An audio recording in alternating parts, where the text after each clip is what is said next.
Yeah!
Hello everybody, how are you all doing today? Hello Curb, Maple, Natsu, and Angel. It's lovely, lovely, lovely to see you all today.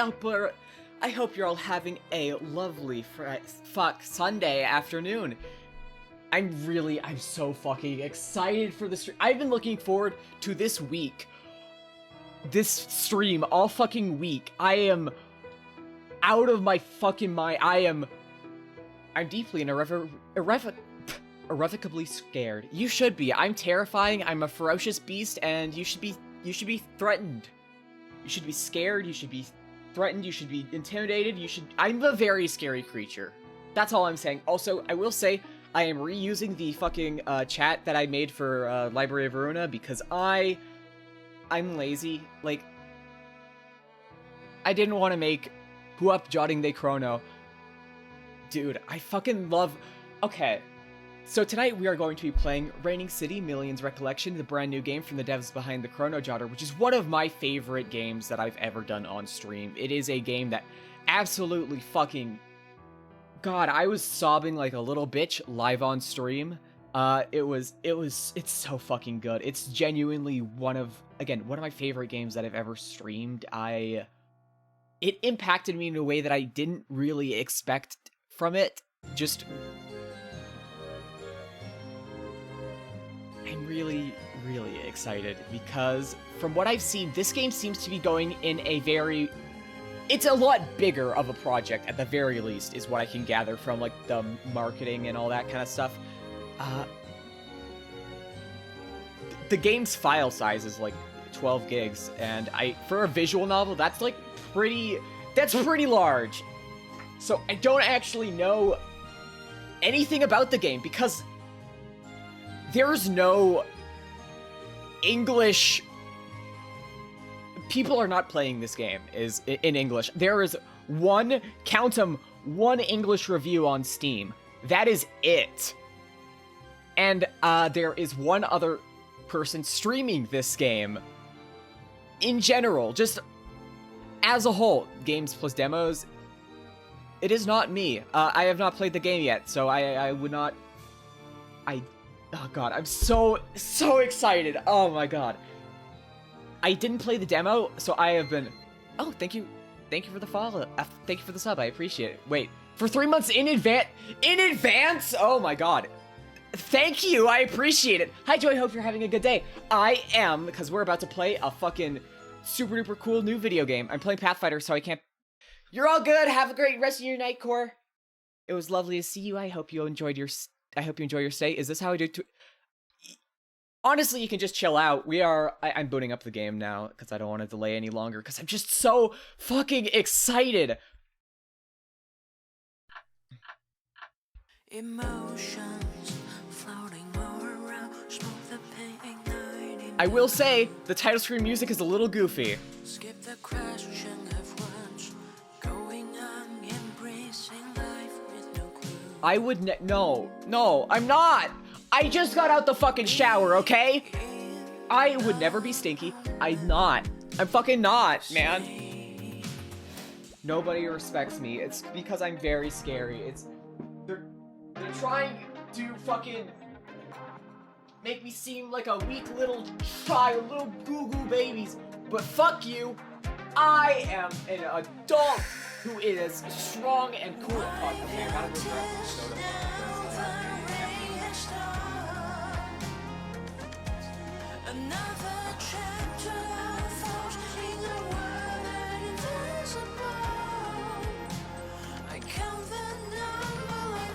I'm an adult with a crippling sugar addiction.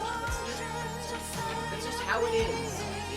I will say, I'm really fucking happy with how the thumbnail and, like, the general, like, starting stream for this turned out. It was a lot of work, but I put a lot of work into it, and I'm really happy with it. Okay, sorry.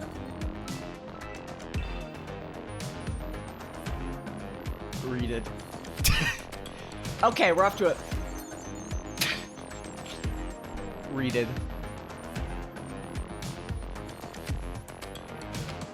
Stinky Max saying raccoon pilled. I swear to God I didn't edit that. No. I am curious if there's actually voice acting. Thank you so much. I know. Oh hey Sky! How you doing? It's been a while. I hope you've been well. I've been seeing you. I've been lurking in some of your streams recently. You're always very, very chill. It's lovely to see you. Okay. I don't want to delay for too much longer, because I'm super excited. Again, I just... Oh, God. Orca layout. Again, wait! Oh, fuck! The fucking border is slightly off. This is devastating. This is the worst thing that's ever happened to me. Okay. Give me 2 seconds to fix it.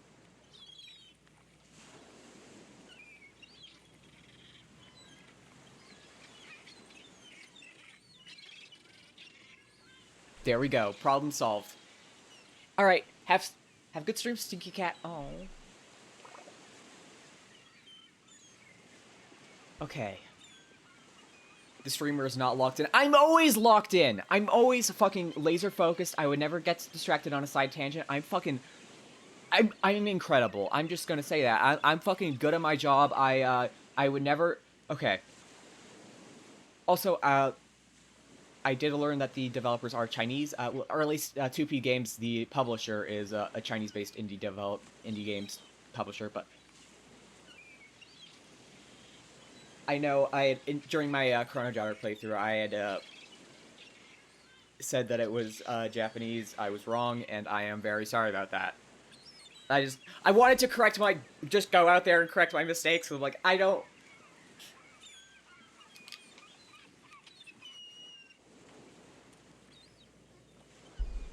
want to be the one spreading misinformation. Unintentionally. I can spread misinformation on purpose, but if it's an accident, that's fucking depressing. Yep. Okay. Whew. I believe that is pronounced Shuan.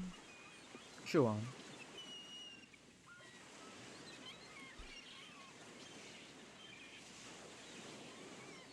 But I don't speak Chinese, so I'm getting it wrong, and someone who does is in the chat. Let me know. I will. I always want to get pronunciation correct. That is something I think is very important. Okay.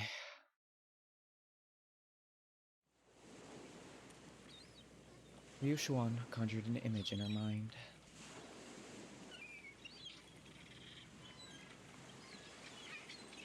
A white cruise ship sailing across... Okay. The text speed is too slow. Okay, I think I need to adjust that because I do not want to be reading that entire game. Text speed... Yeah, oh my god, okay.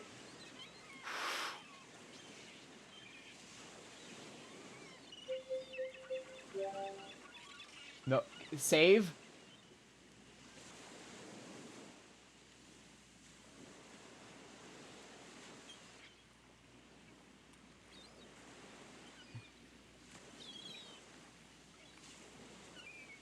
How do I save? How do I save the text speed? It keeps resetting to 0! Can I... Please? Please?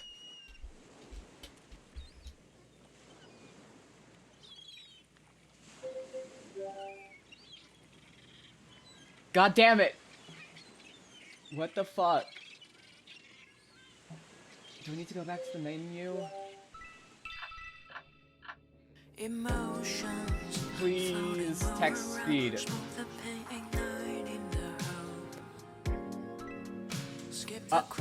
Okay, I thought the game was gonna crash first. Why?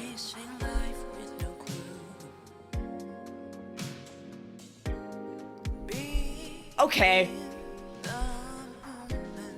I guess we're gonna have to deal with slow text the entire game. That's, not super happy about that, but whatever.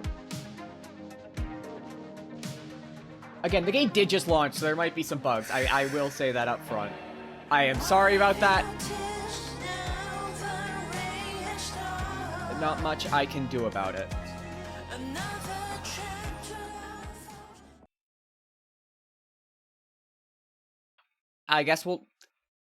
Yeah, that's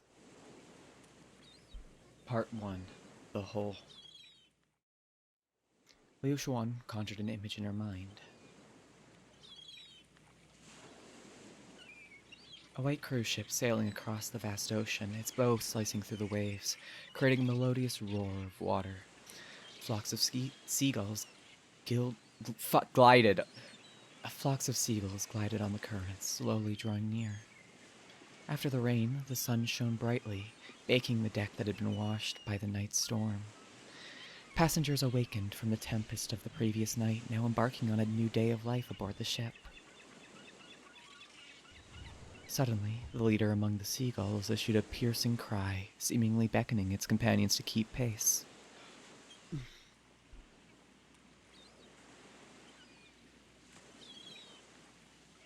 The surrounding seagulls, stirred by the urgency of their leader's call, swiftly converged, curious about the new discovery that prompted such an eager summons. It seems that the original vessel was methodically disposing of its compressed scraps and remnants into the sea, attracting a multitude of fish that followed the enticing scent. This, in turn, allowed the seagulls to indulge in a lavish feast merely by following the ship's wake. The crescendo of their calls summoned an ever-increasing flock of seabirds. Even the passengers aboard the cruise ship were drawn to the scene, reminiscent of a landscape painting, eagerly taking out their cameras to capture the moment.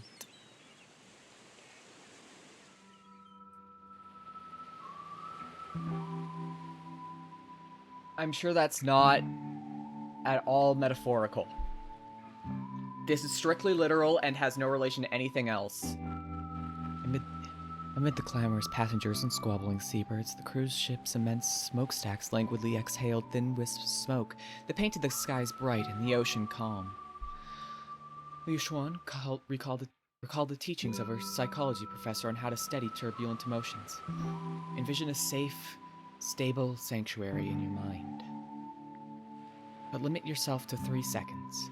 The ticking time bomb in front of you, your necrotic finger, or the footsteps outside the door could, at any moment, be your escort to meet Jimmy. Who the fuck is Jimmy? No one in the classroom knew that Jimmy was actually the teacher's favorite musician. However, his mention was followed by a laugh that sounded eerily like a howler monkey, sending the entire class into uproarious laughter. The dreadful Jimmy. Hey, they explained who Jimmy was real quick. Also, I can move chat a bit down because... There's voice acting?! Oh, fuck yeah. Sorry, I'm moving chat down a bit, because I don't actually need it to be this high up. Their laughter now seemed to float above the cruise ship, mingling with the tendrils of smoke.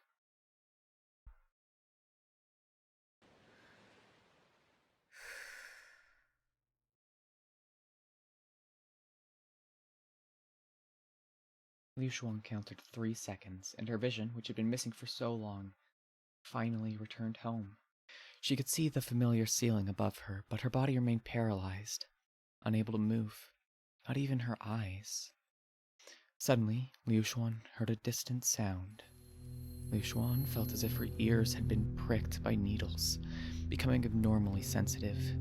They picked up a ticking sound, growing closer and more rapid. 在下雨，而且很大。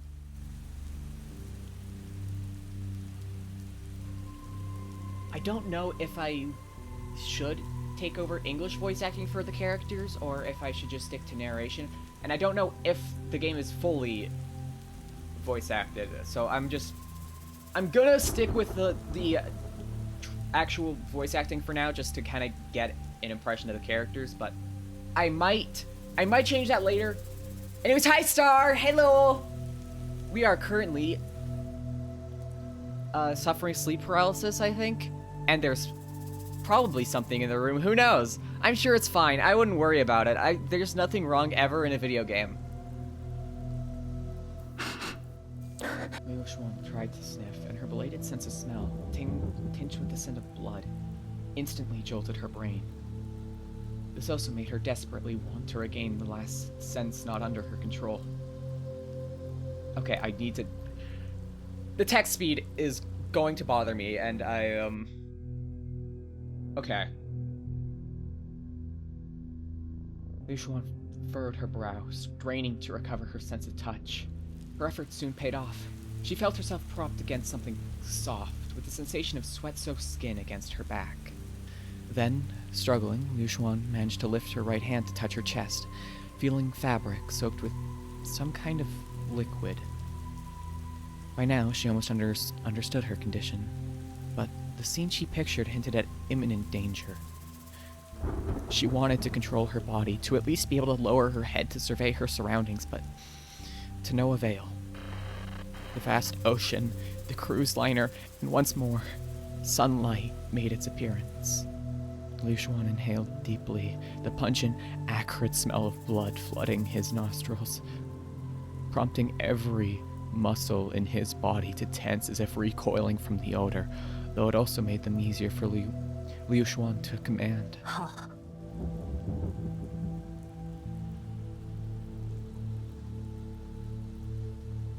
Oh. Wait, so why did it... Was the switching of gendered pronouns intentional or...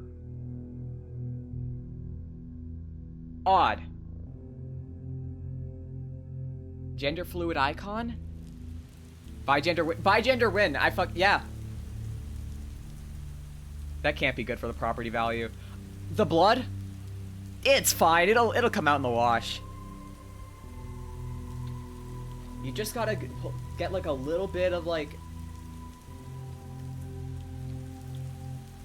Put some elbow grease into it. Liu Xuan turned her head to survey her surroundings. The living room of her home, dark because the lights were off. Despite the gloom, it was clear that the usually orderly furniture had been tossed about as if a typhoon had ripped through the area. That's fine. I wouldn't worry about it.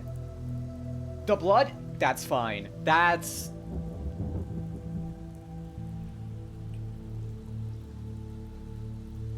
can't be good for the shirt value. Honestly, it kind of fucks. It would be really funny if, like, she never changed outfits. I'm just imagining the game takes place over, like, months and months, and she just never changes out of the bloodstained shirt. She's just having a good time. Can't a girl be fashion? You're right. I'm so fucking sorry. You know, in positive news, the blood hasn't, the blood avoided her skin mostly. Except for like a little bit where the shirt kind of sticks to her skin, but you know. We can't all be perfect. It at least made an effort. Honestly, it kind of... From how the blood is, it kind of looks like it was more... Like... I'm just imagining, like, someone else's blood, you know? Like, someone else is bleeding out and she's just like, oh, free shirt. And honestly, I respect it. Most women are familiar with blood every month. Yeah, that is true. Not an internal wound. You bring up a good point, but like, even then, if like she was like coughing up blood, I feel like there'd be some on like her lips. So I'm going with she stole it off someone's dead body, and I think that's definitely not right, but it would be funny. Saw her white shirt violently torn open, stained with a red liquid that eerily resembled the gaping maw of a great white shark. Slipping her hand inside, she found her bra still in place, though its front clasp had been ripped apart. It was as if someone had used a sharp blade to viciously split her chest open, causing blood to splatter everywhere. Yet her chest bore not a single scratch.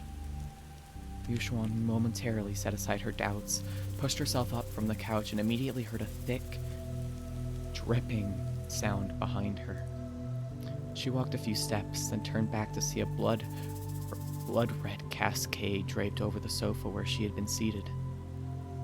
The most vivid stain was exactly where her back had rested. 如果有人从正面捅穿我的胸口，然后向下切开，那血迹就会变成现在这样。 I'm glad you could pick up on that. That's alarming. What the fuck? What the fuck? Is she the? I don't think she's the couch. However, she felt no discomfort whatsoever. In fact, she felt unusually strong, as if she could break the record for a 500-meter specialty obstacle course and maybe even toss in a disagreeable superior 10 meters away with one hand. But now was not the time for such thoughts. Liu Xuan noticed her close partner lying in front of the couch on the glass coffee table next to a spare magazine. She stepped forward and picked it up.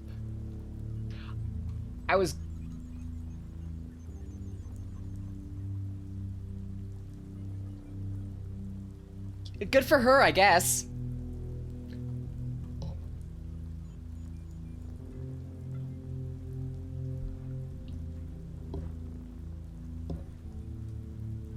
The silver handgun named the Beethoven.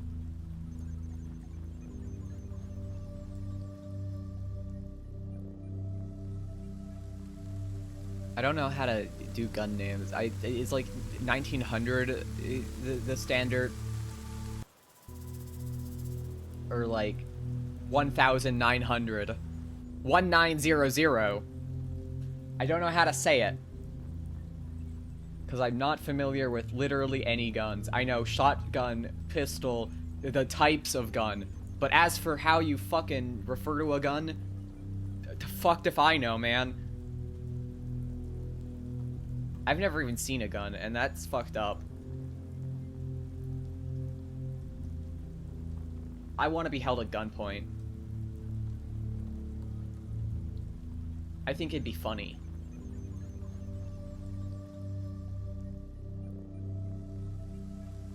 Alright, I'll go with 1900. The silver handgun named the Beethoven 1900 was developed in-house by the agency. It was the only gun she was permitted to carry off duty. It fired 9mm rounds and held 8 in the magazine. And sure, that's not going to be important. I like to be held in general. Okay, on it, boss. Yushuan tilted the handgun, noting the safety was off. She promptly engaged it, ejected the magazine, and saw from the cutaway that 6 rounds remained. So she shot 2. She couldn't recall having fired the gun recently. Her memories were mostly of concluding a 3-month-long mission yesterday and beginning her leave. After returning home, she had planned some rest, but then her recollections skipped to the present.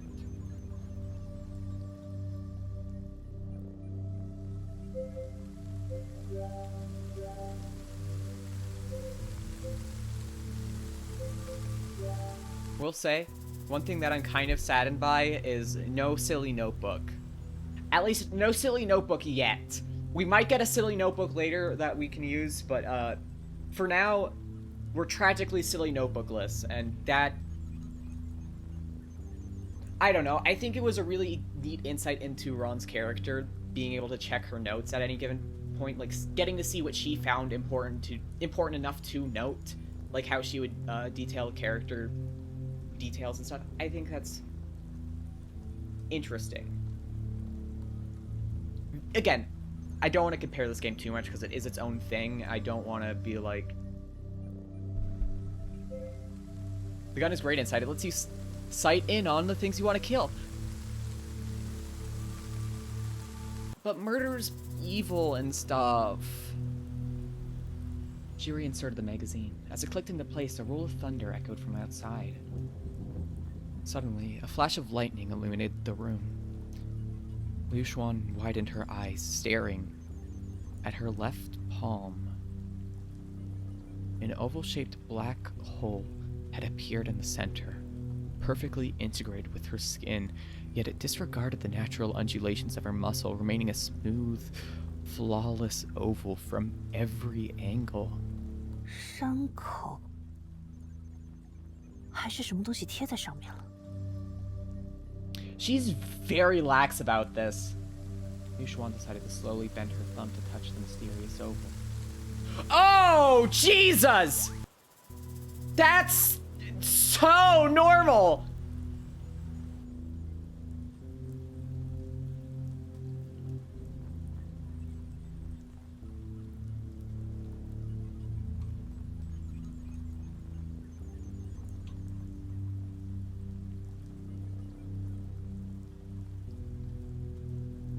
The iconic handle. Everyone's got to have a handle.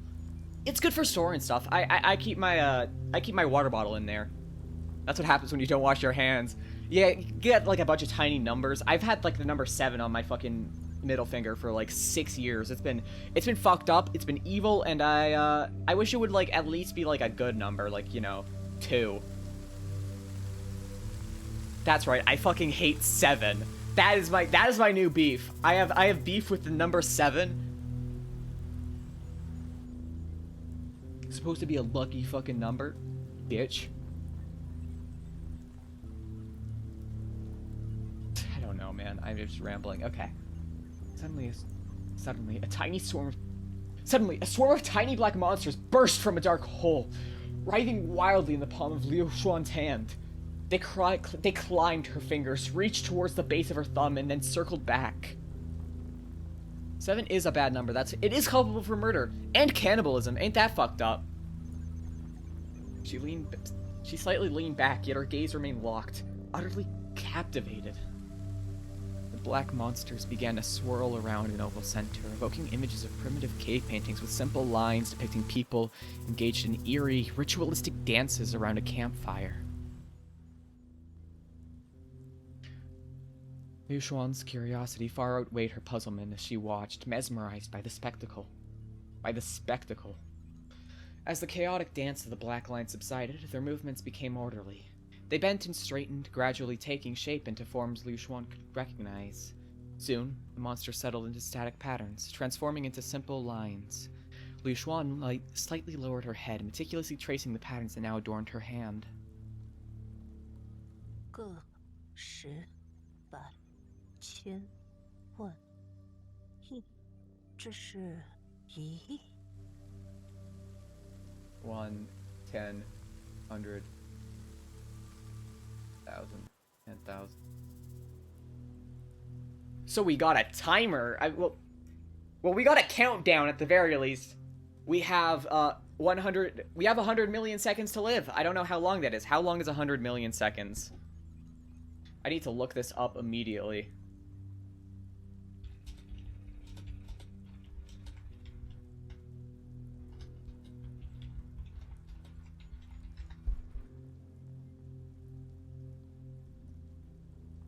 Fair enough. That is a lot of that. Also, it's definitely not a countdown for the record. I don't know why I said that. It is not counted down at any point. kind of looks like a Checkers piece. Which makes sense. Checkers is an evil video game. And by that I mean it's not a video game at all, but like it's still evil. And I'm not saying that because I'm bad at it. Because Bob beat my ass in Checkers. That would be fucked up. That would be really petty. She also beat my ass in Uno. Even though she cheated at Uno. I'm sorry to expose you like this midstream, but yeah. Bob cheats at Uno. It's fucked up. It's evil.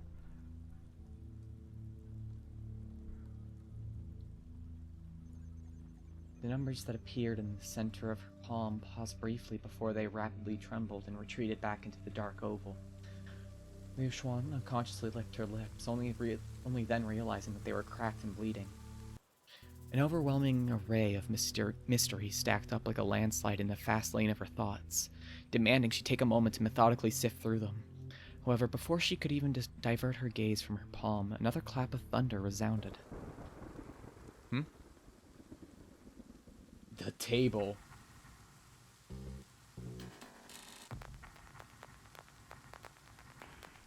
Uh-oh. That's not very reassuring. Liu Xuan's eyes widened as she fixed her gaze on a shadow lurking beneath the shattered glass coffee table, then abruptly turned her head. Oh, what the fuck is that?!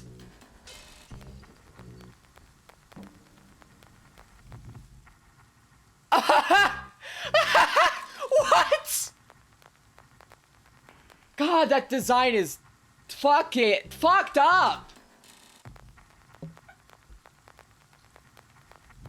Give it a pat. I'm not putting any part of my body anywhere near whatever the fuck that thing is! The shadow outside seemed to react to her stare, stirring to life. It bent forward, its jagged back rising ominously before it moved, and shattered the glass! Fuck! Haha! Weird fucking tree guy! Hi! Can I call you Woody?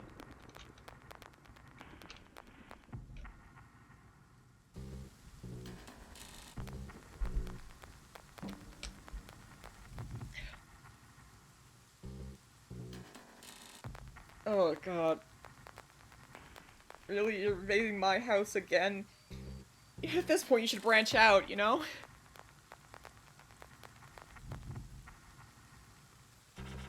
I'm sure his bark is worse than his bite.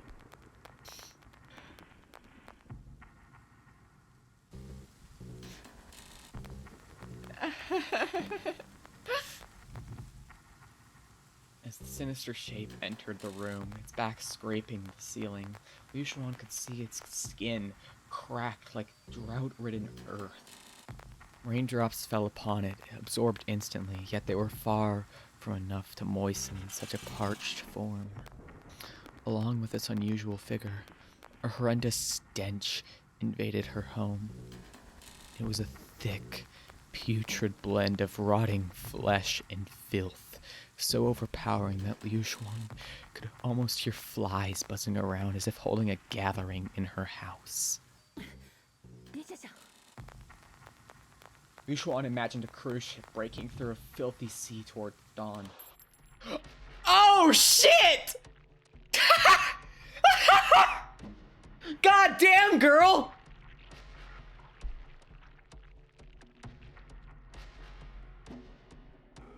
She did not hesitate to fire on his ass! Oh my god!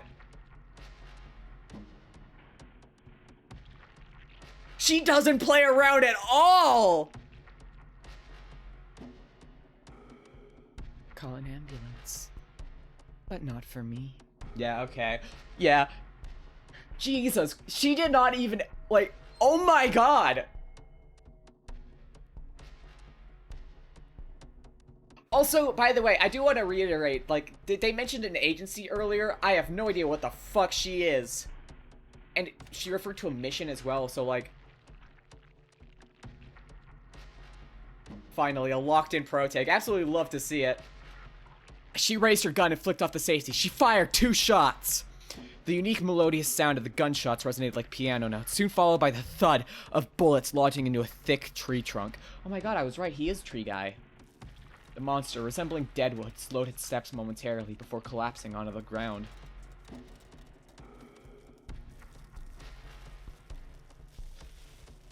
Its drooping white filaments lightly touched the ground before it suddenly sprang up, its slender limbs rapidly propelling it towards Liu Xuan. The hissing sound of rainwater being absorbed by its skin slightly stirred Liu Xuan's innate sense of fear, like the gentle flicker of a snake's tongue. Jesus, girl!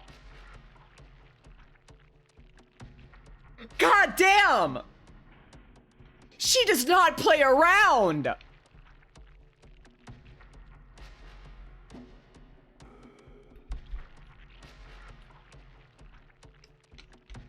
And the fact that, like, fear trickles, like, she's so calm in this situation, which leads me to believe that she isn't exactly unused to this kind of situation. I feel like this is not necessarily, like, a, This is not a world where this sort of thing is necessarily abnormal, or at least she is not a character who is particularly unused to this. I don't know if it's necessarily a situation like, did she go... I'm not referring to shooting a gun. I'm referring to her seeing the fucking nightmare creature that's currently lunging towards her, but yeah, I guess shooting a gun too. I know I wouldn't be that composed. I'd be like, oh fuck, fuck, fuck, fuck, fuck, fuck, fuck, fuck! It would be bad. It would be bad. I would die. Like, they would die. No one ends up out of that situation alive. That's all I'm saying.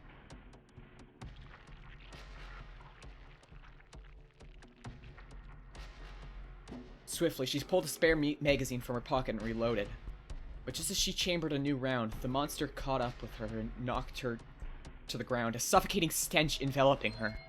Struggling to flip herself over, she found the beast's weight too much to manage, trapping her firmly. God, the fucking art. Like, look at the painted style. Oh, fuck. It's so sick. It's so fucking sick. The rumbling sound of the massive tree moving caused Liu Xuan's head to ache. A suffocating stench, you say? Yeah, the tree's stinky. Stinky tree guy. You know how it is, line. How you doing? I hope you've been well today.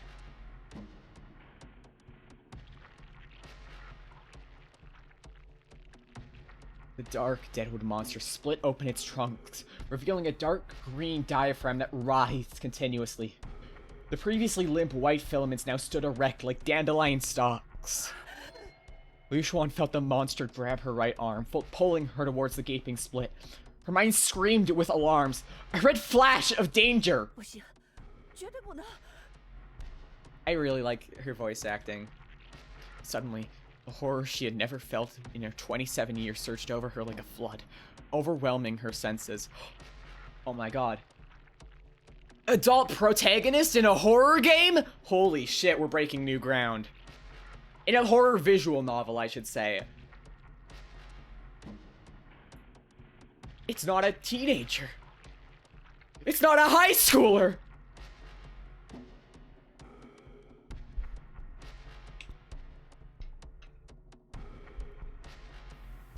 Oh, are we dying? Liu Xuan's right arm shrank rapidly inside her sleeve, her pink skin turning the...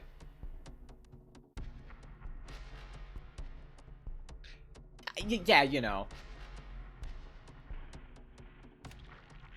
Oh, that's fine. Liu Xuan's right arm shrank rapidly inside her sleeve, her pink skin turning to ash as her muscles were gruesomely exposed. The smooth, orderly tissues contracted violently, resembling the limbs of a dead insect. She screamed in horror as an unknown red substance seeped out from her sleeves, quickly absorbed by the deadwood.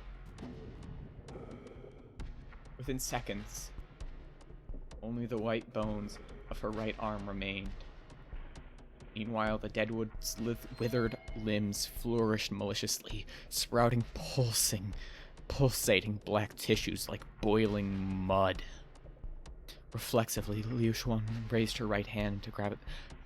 I feel like I'm not gonna say her full name every time. I feel like that's gonna get very We're just gonna call her Liu. I'm sorry. Oh! That bitch took our fucking money! He took $20 million from my bank account! That motherfucker.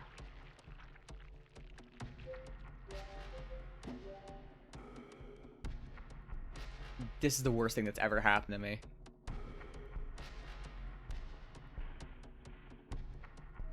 Oh, just 2 million. Fuck, I don't... Yeah, I'm stupid. Reflexively, Liu raised her right hand... left hand... Fuck! Reflexively, Liu raised her left hand to grab at the branches of the deadwood, noticing the black lines in her palm dancing wildly once again. This time, the number was missing 1 digit. It had dropped by 2 million from the initial 1 billion.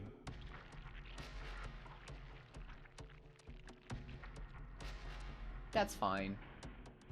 Also, not a billion.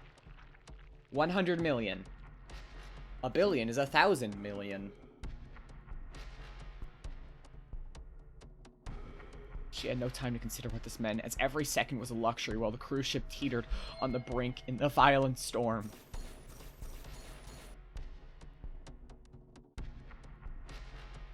I'm sorry, but I don't think shooting it's gonna... Once again, Liu swung her left arm to retrieve the handgun that had dropped nearby. She swung it behind her back and rapidly fired 6 straight shots downward. Years of rigorous training had honed Liu's muscles to precision, enabling her to fire her gun without a tremor, even in dire situations, with each bullet striking nearly the same spot. You bring up a good point. After a series of sharp gunshots, 1 bullet finally pierced the body of the deadwood and lodged into the ceiling.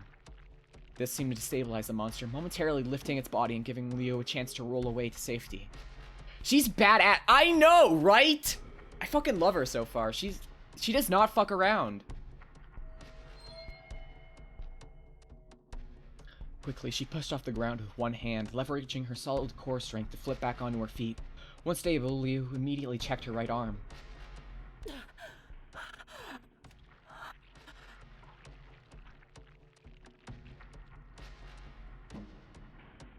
What the fuck?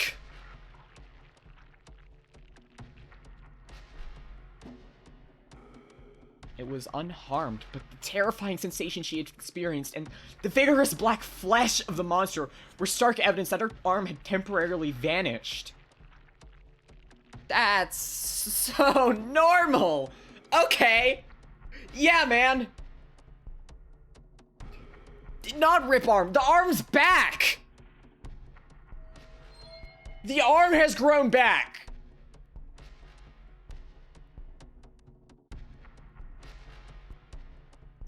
I don't know. Evidently, you lack health insurance and were forced to pay out of pocket. Welcome back, Arm. I know. I'm proud of him. Liu switched her emptied handgun to her right hand and glanced again at her left palm, where the number now read 96 million.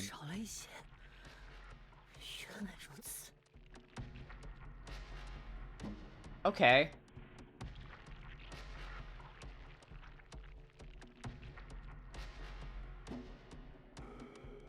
Gasping for breath, she temporarily set aside the scattering debris in her thoughts to concentrate on the monster before her. Jesus. Again, its design is so fucking good. Like, I don't know. Something about it just fucks with me. I don't know. Also, I kind of thought that was like a tail. The deadwood creature is actually like a cat boy. Or cat girl. Get you a woman who can regenerate her arms and also kill you. That is true. I do like women who are violent murderers. Like Bob. She's killed at least like 7 people. I am so proud of her. The deadwood seemed enamored by the burgeoning black muscles on its body, swaying as though appreciating a fine wine. Clearly not yet satisfied and poised to attack Liu again. Oh, you know. You know what you did. But as it bent forward, it abruptly twisted and froze, facing the window. Liu glanced outside and noticed the rain was easing. soon to stop. The deadwood seized the moment, flipped over, and crawled out the window into the night. Holding her breath, Liu tightened her grip on the handgun and slowly approached the window. She leaned against the wall and peeked outside. I don't know, I'm just gay. Look, that's so fucking real. The underbrush in the villa area was disheveled and scattered, with a trail leading off into the distance.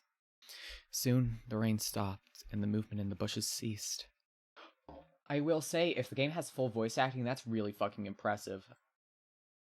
Liu kept keyed up, her eyes fixed on the silent darkness until even the foul stench had completely disappeared. Only then did she turn and lean against the wall. 要在下雨前查清楚是怎么回事。 The storm had subsided, and feeling slightly more at ease, Liu activated her phone's flashlight, hoping to uncover some clues in the living room that might explain the events during her memory gap. However, the recent scuffle had left only chaotic footprints on the floor, some resembling hooves or snake-like marks, likely just muddy stains left behind by an intruder who entered during the rain.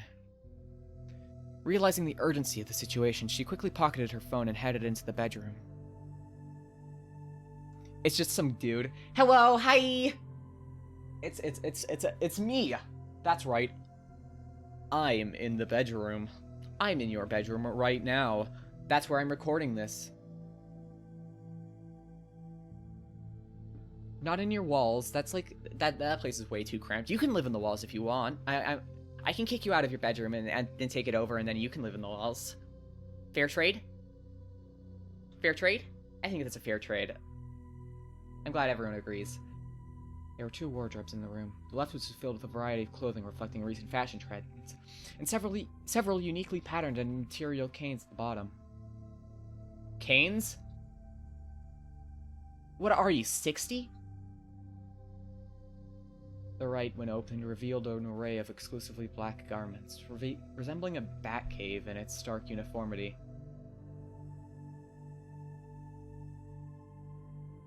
You know what? Girl's got a style. I can respect it. Leah didn't hesitate. She approached the right wardrobe and selected a bra, a shirt, and a trench coat. I have never seen anyone actually wear a trench coat. I almost said twench coat. A twench coat. In real life. I'm convinced they're not real. I think they should bring them back for the, like... You gotta pull off that, like, detective look. It's fucking badass, you know? I would be an amazing detective. That's all I'm saying. Also, I feel like... Or are you forgetting Bebo? He's not real! Boah, so in twins coat. Boah. Ooh. Yes, he is. Oh, okay, my bad. 开枪和玻璃被打碎的声 He 音， was 100% 被 real. 人注意到了。 Fuck. You're right. I'm so fucking sorry.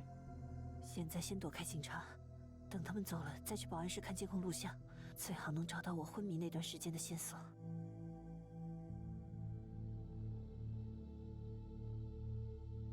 Good for her. I agree, you should avoid the police. That advice goes for everyone in chat. Words to live by. Yo, thank you for the follow, Lynn. As Liu considered whether or not she should clean the bloodstained shirt and sofa cover, she pulled out a drawer from under the bed, took it out completely, and then retrieved a briefcase hidden underneath. The case held all the essentials for her work. She took 2 spare magazines from the case and stashed them in the inner pockets of her coat, then refilled the emptied magazines with the remaining bullets. That was all the ammunition she had left. 如果现在要收拾现场的痕迹，那肯定来不及在警察到之前走。先不管了。 I mean, if they're on their way, it's probably... They probably... Okay. 还有手上这个莫名其妙冒出来的洞，和这些事情恐怕都有关联。现在先到白薇那儿去看看，他能不能查出点什么。 Byway. I believe that's how you pronounce it. If I'm ever getting something wrong with pronunciation, let me know immediately, and then crucify me. Cancel me on Twitter if I ever say a word wrong, if I ever mispronounce something, if I ever like stutter. Just, it's over for me, you know? The dressing table beside her bed was cluttered with cosmetics, some of which Liu couldn't even recall the use for. Likely a side effect of being away on missions for too long. Minor slip-up detected. Immersion shattered. Devastation. But there was no time to sort through them now. She grabbed the car keys from the dressing table, picked up the briefcase, and made her way to the garage. Stepping out of her room, Liu glanced at her phone to unlock it. After her old phone had been destroyed during a previous mission, her colleagues had persuaded her to buy this trendy new model, which she's still getting used to. She manually typed in Baiwei's number and pressed call, contemplating the years it would take to rebuild her empty contact list. At exactly 2:20 a.m., she was about to hang up, not wanting to disturb Baiwei's sleep, but he picked up the phone just in time. Oh my god, the game has full voice acting. That's insane. Like, I know this... A man? I know, I'm as shocked as you are, after the Chrono Daughter had only women. I mean, I'm not complaining, but... Baiwei sounded energized, clearly not just woken from sleep.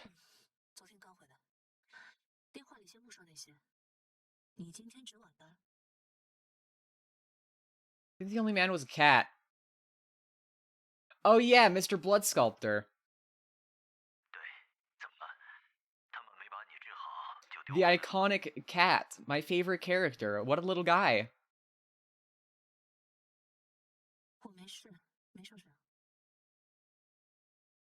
She is fine. Baiwei's awkward concern helped blur the lingering fear inside Liu, replacing it gradually with a sense of security.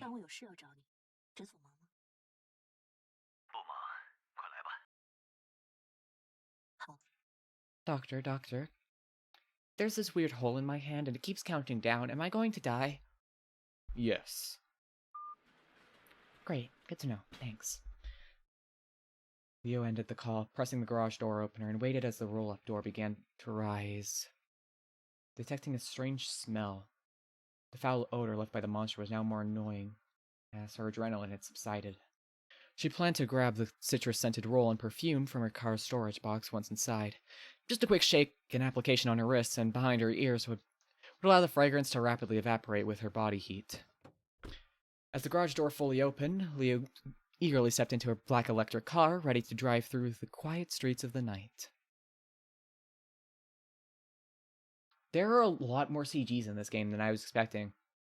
Like, I know that, like, the Chrono Trigger was very, very sparing with them, and that is very much, like, not a bad approach to say. Like, I do think it adds a lot more emphasis, but this game, it very much feels like it's going a lot bigger, if that makes any sense. Like, I feel like the general scope of it is a lot larger, considering that we're, like, just the fact that we're in a entire city as opposed to a single school area is a massive change. I feel like I'm really happy. I really hope that I'm assuming that means like the Chrono Trigger was a bigger success than I had anticipated. I'm like, that's really fucking awesome. They deserve a big budget. Again, their games are fucking incredible. I adore the writing style. I think it's vague, but in ways that feel very natural, if that makes any sense. Like, you wouldn't just describe all of the fucking aspects of your day-to-day life, like, mid-conversation, you know? It feels very naturalistic in that way, I suppose. I don't know if that's a proper term, or if I'm just, like, finding shit, trying to come up with things to like, I guess. You know, like, a fucking... if I'm more projecting than what I'm actually... than seeing what's actually in the game, but I think that's what they're going for, and I really do think that approach is fucking so interesting for this kind of game, because I like it. I like it a lot, but also we're an hour in, so they could just be very much setting up stuff, so maybe I'm entirely wrong, but, you know, I'm a rambler. Also, fuck, Aggie check. Okay, let me do that really quickly before before ads come. There we go. She just like me for real. I love her! Yeah, I'm bleeding! Yay! Yay! Oh, that is really, really cute, Blob. She got slurped. Oh. My fucking arm. My fucking arm. She is unbothered. Awful. Terrible. Horrifying. Cruel. Unusual. Huh. Huh. Weird. She for gore. I love her. I love how you draw her, Maple. That's so... It's so good. I love the messy hair. It's just very cute. Your art is always fucking amazing. Same with you, Blob. And that's a fucking adorable Ron. Ron and on. The lesbians. Good for them. Honestly, relationship goals. Okay, ads are starting in like 40 seconds, so yeah. Again, amazing art so far, everybody. You're all I'm sorry, I know I'm rambling a lot and like very much stuttering over my words, but that's just because I'm really nervous. I'm not gonna lie. I've been really nervous for the stream the entire week because this is a game that I grabbed. What the fuck? Let me go! Help! Help! Help me!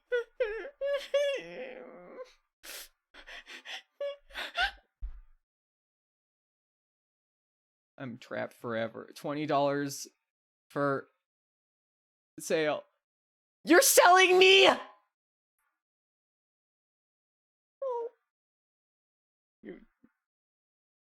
I'm like a fucking sad-ass cat in a cardboard box being left outside in the rain. This is fucked up.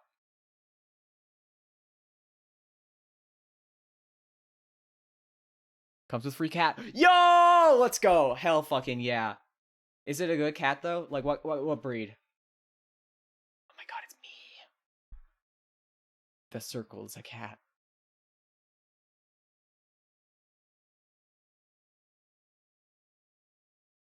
Cat breed. Oh, okay.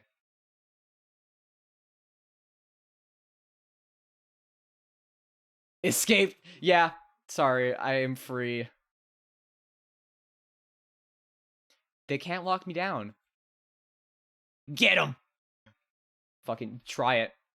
No, no, no! I'm on the run! You can't do it! Can't fucking get me!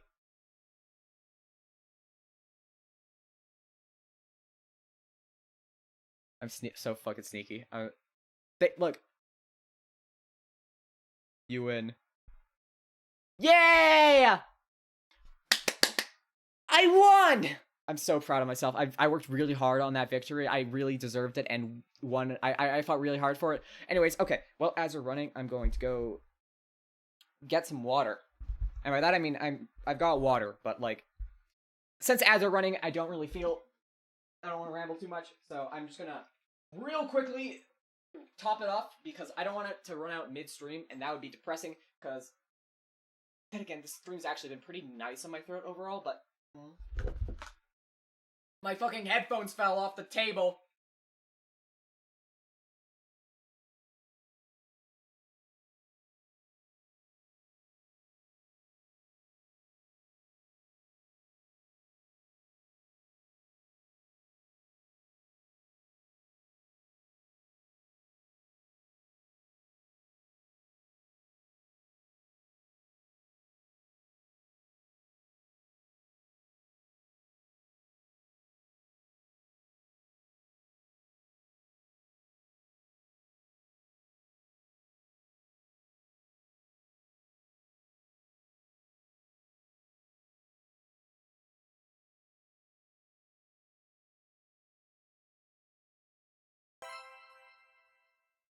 Okay, ads should be over. I think I'm back. Sorry.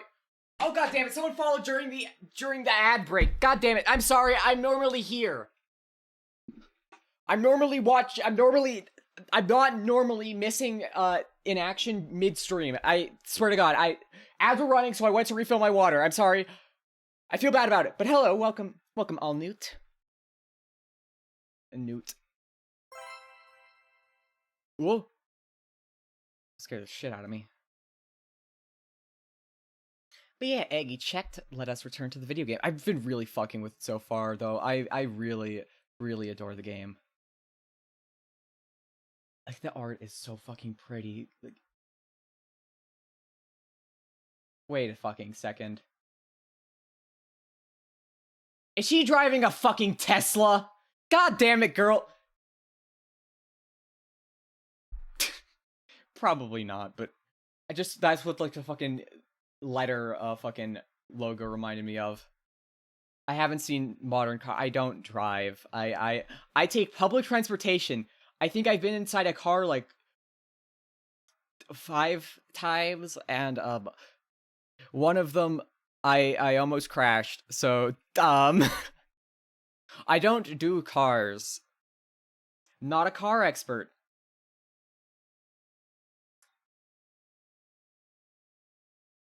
I know everyone's devastated by this information, but it had to be done. Okay, on the midnight road, only Liu's car waited at the traffic light. She took the chance to reach into the compartment and pull out a bottle of perfume. The cylindrical bottle was frosted glass. For some reason, she couldn't recall what brand it was. And no lettering on the bottle offered her an answer.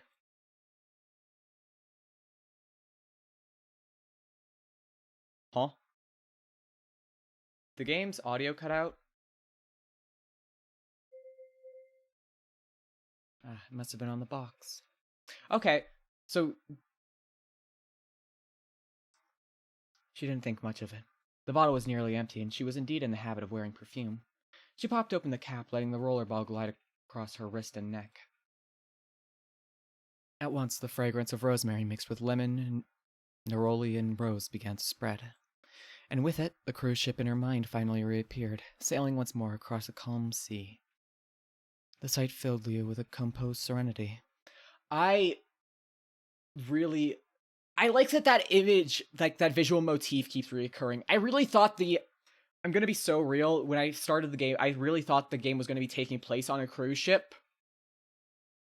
I'm very interested in the setting here. Very much not a cruise ship, unless it's a really big cruise ship.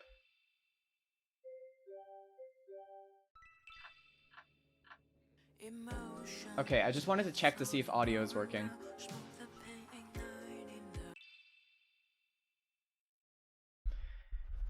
Just then, the light turned green.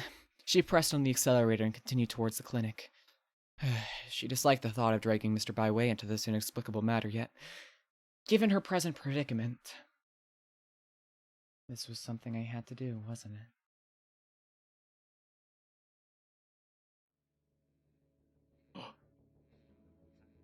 What? What?!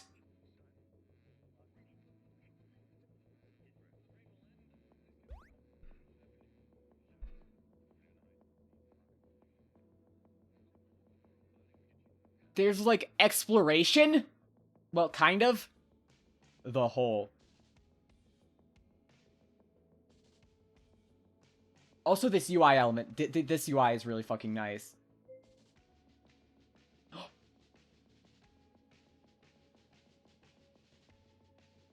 Side quest.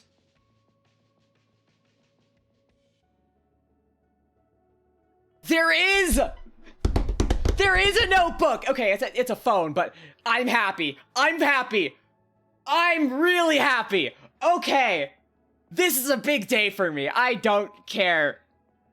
I was like, oh man, I really liked getting I really liked reading all like the nouns and all that fucking terms and the fucking world and getting insights on all the characters. Yes! Fucking yeah, baby! Holy shit, she's got 6G! That shit's crazy. If I thought 5G melted babies, this one turns them into fucking chalk.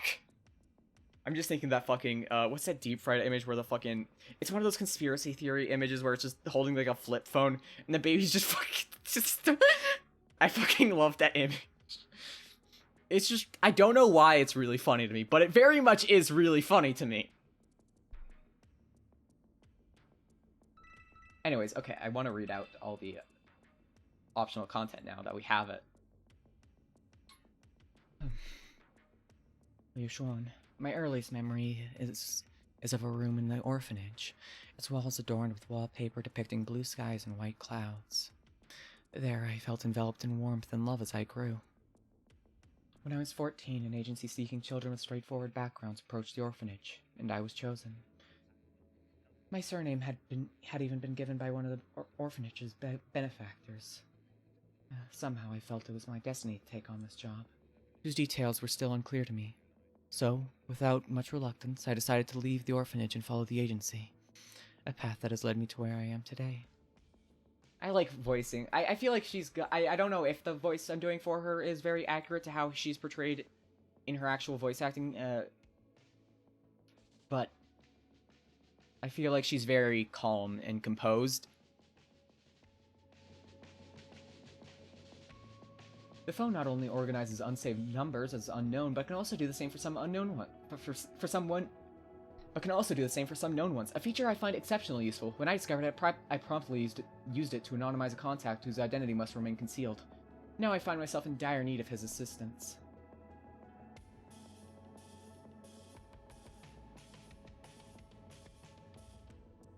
Alright, no worries.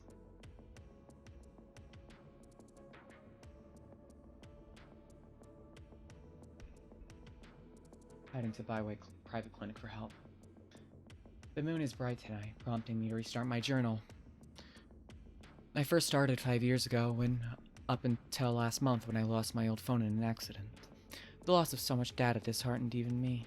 Someone often called detached, and I had resolved to stop journaling.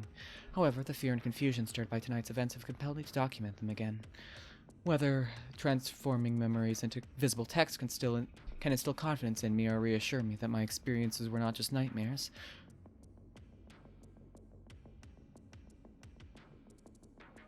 Writing at least offers me, an avid reader, a chance to calm my mind.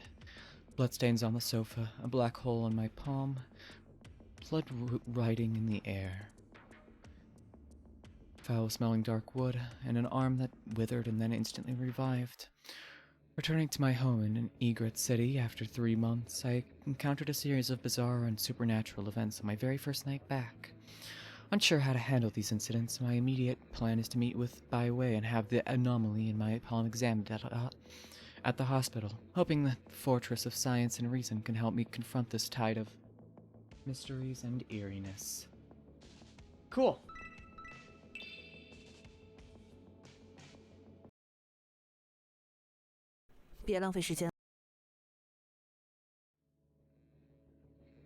Well, fine, I didn't want to explore.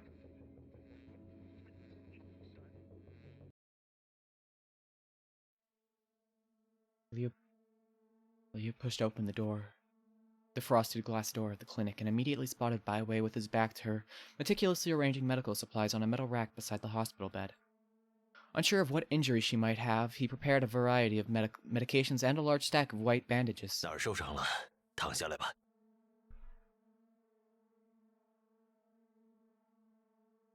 Leah waved her hand to indicate she was really fine, but Byway looked her over skeptically. After a thorough check, he finally felt reassured enough to remove his sterile gloves and settled back into his swivel chair. A swivel chair! Let's fucking go. 那这还是你第一次凌晨赶来诊所，身上却没带着几个冒血的窟窿。I'm gonna be real, I'm imagining him just spinning around in the swivel chair like the entire cutscene. That is gonna be my mental image, and I'm sorry, but a boy's gotta have some fun. He look at him, he's so full of whimsy, and like he looks like he needs a little whimsy. I'm just gonna say that. Then again, I feel like pretty much everyone in the game has. Also, the first time you've rushed to the clinic in the middle of the night without any visible bullet holes. What the fuck is your job, Liu? 这次任务虽然时间长，但不怎么危险。Lee responded, walking over to the window and pulling back the curtain to ensure that the dark sky was not beginning to rain. 不过你要说窟窿的话， Lee removed her glove to show Byway the unusual condition of the palm of her hand.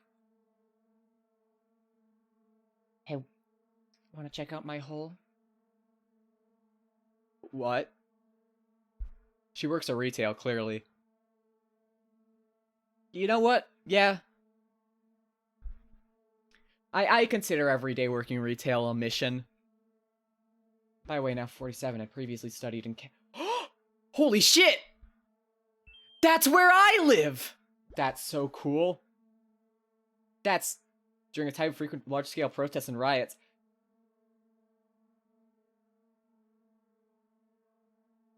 Canada's doing great in this world. Ever since the fall of Canada, things have been a bit depressing. Renowned as an outstanding orthopedic specialist, it was routine for him to perform 5 surgeries a day due to the heavy caseload during those tumultuous times. Streamer doxed herself. Yeah, unfortunately, I'm in the entirety of Canada, so if you can find me, good fucking luck.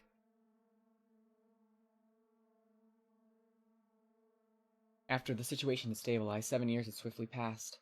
Eventually, Byway decided to return to his home country with his wife and opened a private clinic, which he still operates today. Over the years, Byway had seen numerous cases of physical trauma, becoming somewhat desensitized to them. However, the black oval in Liu's palm was disturbingly unusual, causing his hair to stand on edge. On end. 会痛吧？现在是什么感觉？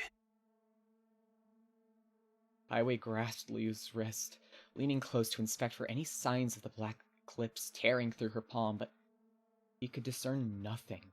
先去拍个 X 光，然后告诉我发生了什么。 Liu nodded, double-checked that it wasn't raining outside, and then followed Byway out the examination room. What is up with the rain? What is up with the rain? Also, for the record, some people in the chat haven't played the Chrono Jotter, so I'm trying to, I won't spoil it, but I don't think the deal with the rain is the same one as in that game, because for one, the rain was retreating regardless of whether the monster was or not, instead of it being... Okay.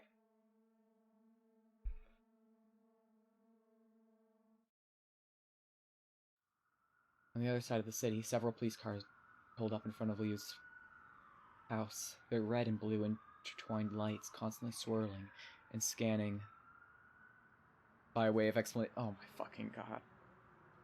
That is... I can't even be mad, because that's clever. Fuck! I should have made that joke first.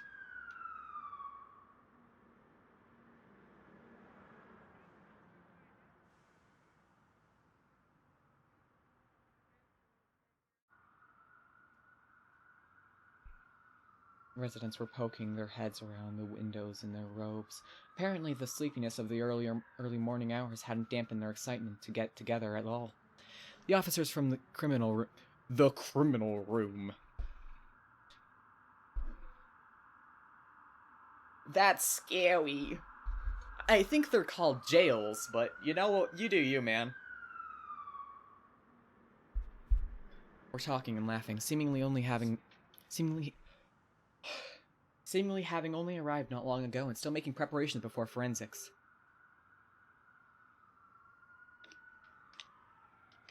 However, the leading captain took a phone call and began to greet all the officers present as they closed up. The incident, which took place in the center of the city and in which the caller claimed to have heard gunshots, came to an abrupt end, and there was no official investigation. With the sound of distant sirens, the rain fell again. What the fuck?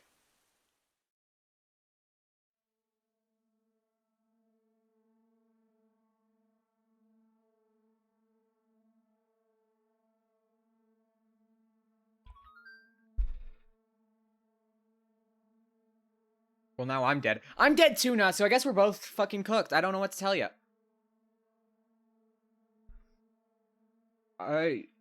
Okay, so I'm assuming that was the agency we worked for calling, and being like, hey, so, like, I know there were gunshots, but, like, it's no big deal, girl. That's how they said it. That's exactly how this big shady agency talks. Word for word, bar for bar.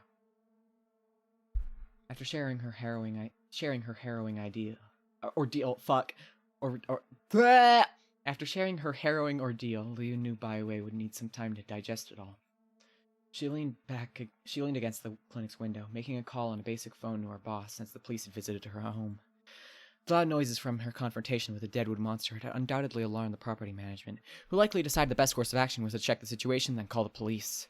The agency usually facilitated smooth interactions with other official bodies, but also encouraged its members to avoid unnecessary complications with external organizations, considering both personal relations and the agency's unique nature. What the fuck is the agency? I was kind of thinking it was like a detective thing at first, but I really don't think that's the case now. I feel like... No, I don't even know if we're like a paranormal investigator or some shit like that. Like, what the fuck are we? What is your job? Therefore, Liu braced for a reprimand, but was surprised when her boss didn't even ask her to file a report. Instead, he simply acknowledged the situation and said it would be handled. He also mentioned that there was a significant issue with the agency's records and no new missions would be forthcoming soon. Liu ended the call with some confusion, but since she wasn't a clerical worker at the agency, she didn't need to worry about the archival issues. Meanwhile, Baiwei was examining the X-ray films with both hands, which he had clipped onto a light box. SCP-esque? I think so? I feel like she's more, potentially in the retrieval part of that, but yes.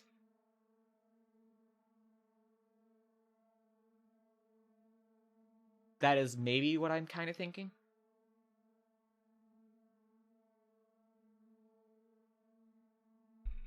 The image of her left hand clearly showed an oval obscuring the X-ray, appearing as a stark, dark spot. 恐怕需要再做别的检查，但我也不敢刺激这个东西，很难办。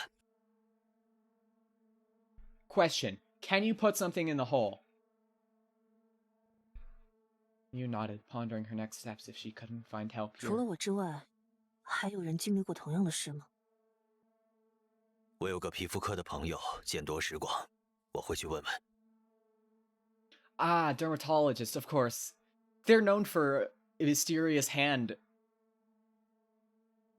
stuff.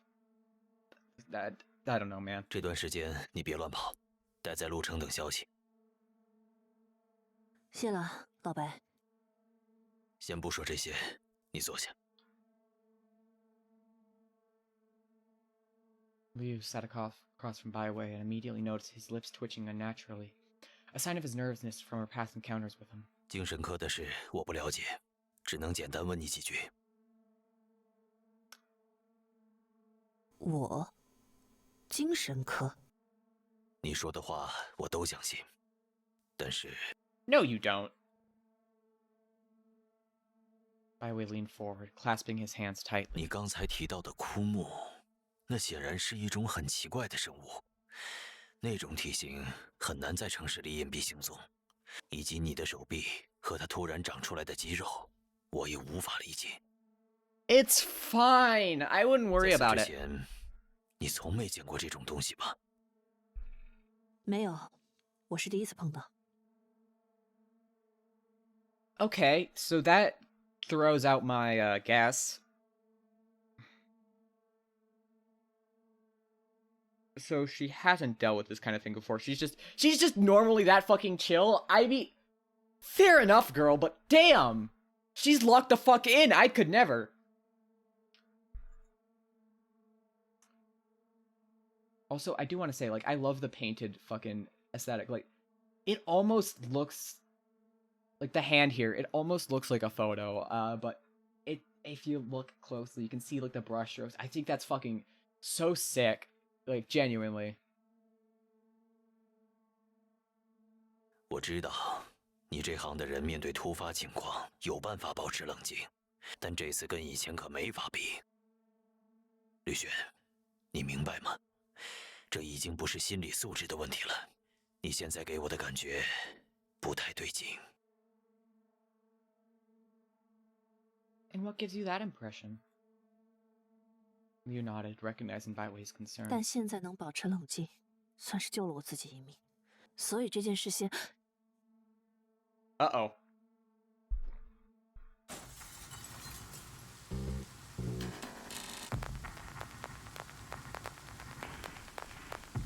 I see why the game is called Raining City now. Don't fucking trust the rain. No matter where you go, do not. If it's raining, lock yourself in a tiny fucking box 6 feet up. Actually, that is a coffin. That's just kind of accelerating the process. Go to the criminal room. Surely nothing can break in there. Leo heard raindrops striking the awning, a hissing sound quickly followed, culminating in a deafening crash of shattering glass. 老白，快跑！ God fucking damn it again! You again! Son of a bitch! Get the fuck out of here, tree boy! She kicked Byway's swivel chair out of the way, bent down to draw her handgun. As she disengaged the safety, she opened fire on the deadwood monster that burst into the clinic. Bullets hit it, but it twisted and writhed, pulling itself completely into the cramped clinic while a foul stench filled the air. Byway, pushed to the doorway by the momentum of the chair, opened the door and dashed into the clinic's lobby to begin evacuating the night shift staff.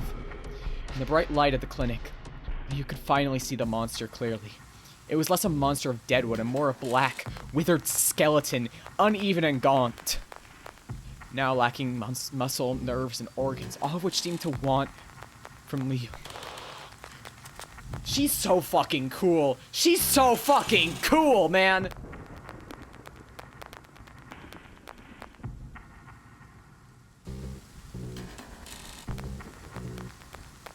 It's a foul stench, and I hate chicken. Awful joke, awful joke. I'm glad we got that joke out of the way.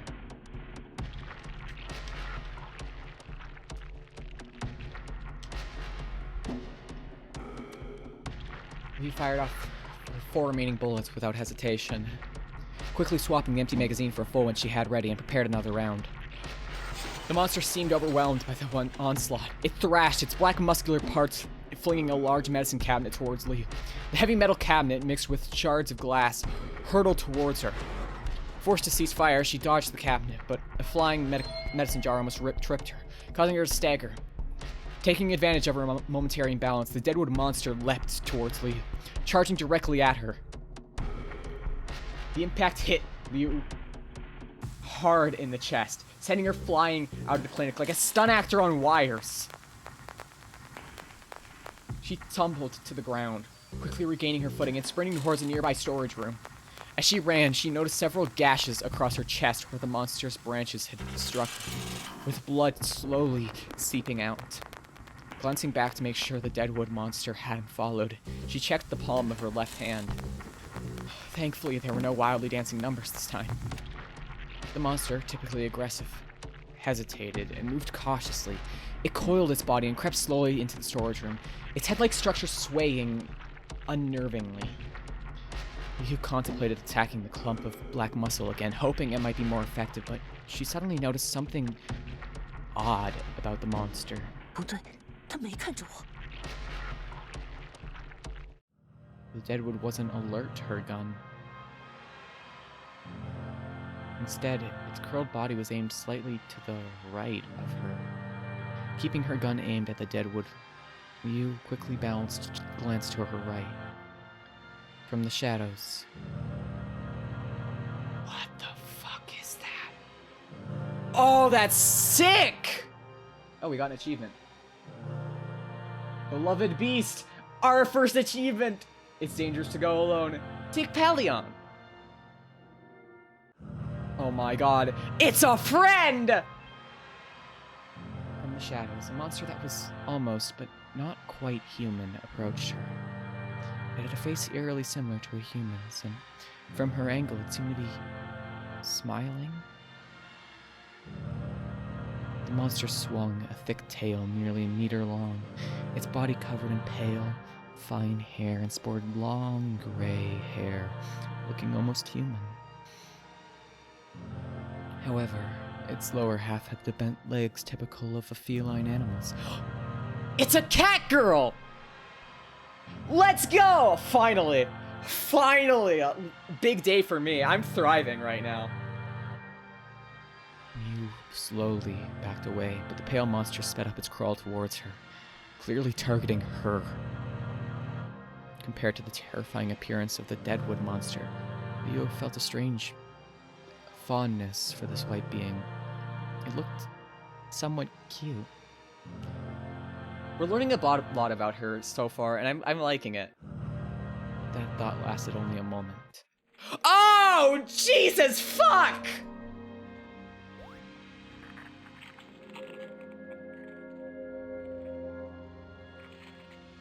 Okay.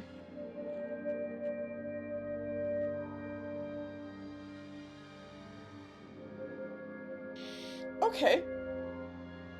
Yeah, man. Why the fuck not? Yeah. Okay.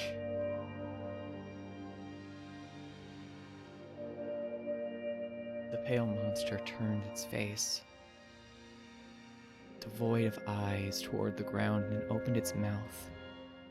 A vast maw that occupied half its head, filled with blade-like fangs. Liu screamed and fell back onto the ground, but the grotesque display was far from over. The monster lifted its left hand, revealing a crack that stretched from the base of its thumb across the wrist. Suddenly, the crack widened, exposing a rugged black interior from which a dark red tongue emerged. Shaking, Liu also turned her left hand.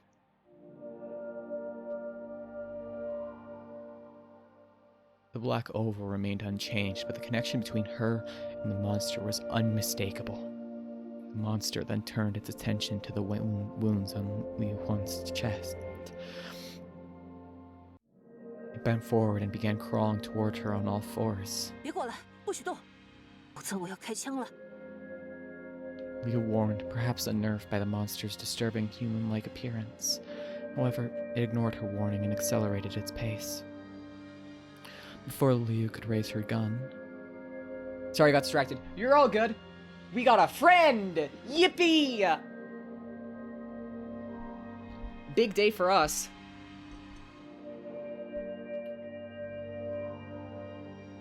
The monster had already lunged into her arms. Now on the ground, the monster's head opened wider. Hello, Kissy Ryuk. How you doing today? Do you like... God, I hope you're enjoying stream today. I hope you're having a lovely, lovely Sunday afternoon or Monday morning, depending on your time zone, I guess.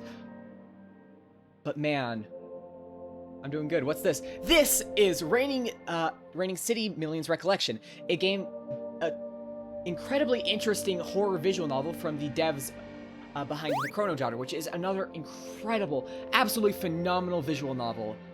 It is a... Oh, fuck, ads.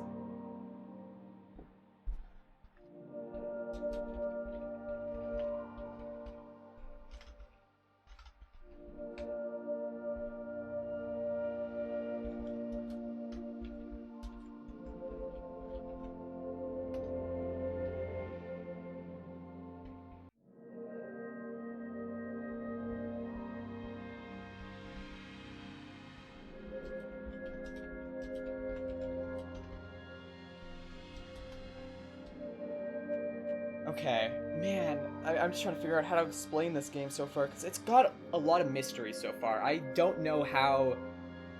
Fia. I like Fia. That's a cute name, actually. Like, genuinely, I think that's cute. Fia...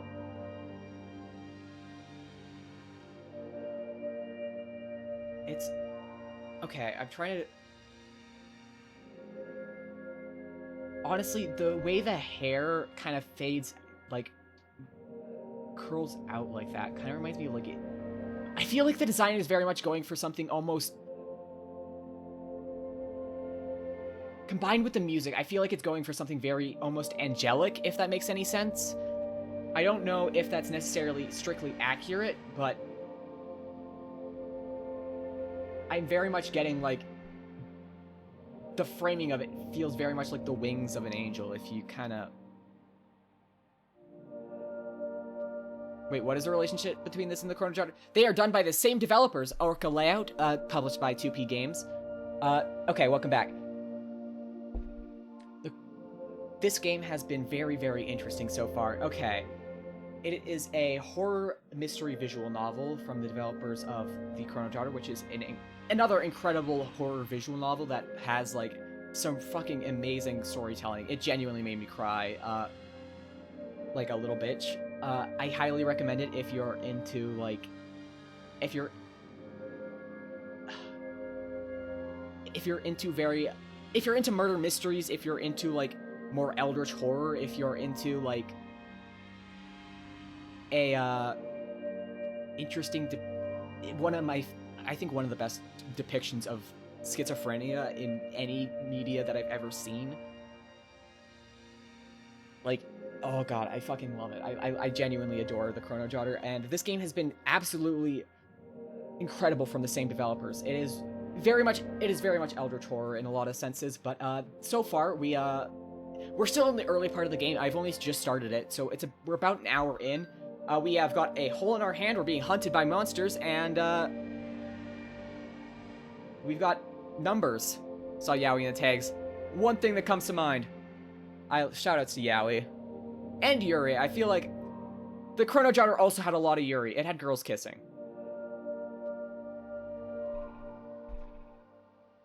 But man, I really don't know what to make of the game so far. It's been super interesting.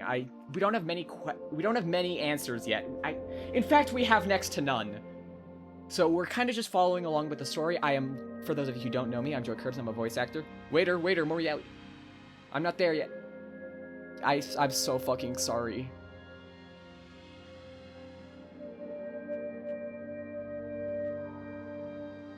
But man, I really hope you enjoy your stay. If you're confused, don't worry, so are we. Yeah, okay. I am Joy Curbs, I'm a voice actor. Who do you voice? I don't voice act in this, but just generally. I know for like one of my bigger things, what I did for Instastars in Time, I've done a lot of fan work for like fan projects and stuff with that, and I think that's really fucking fun. But okay.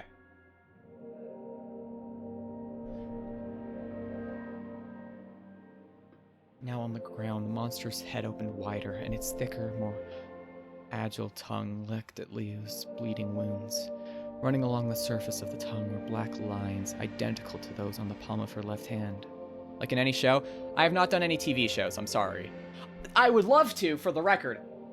But, no, my professional resume is, not very long. I'm sorry.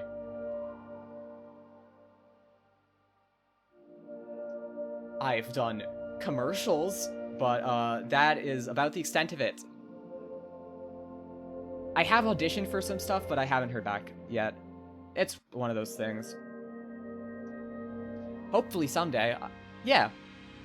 It's nothing too crazy. I am very much content doing this on stream just because I think it's very chill.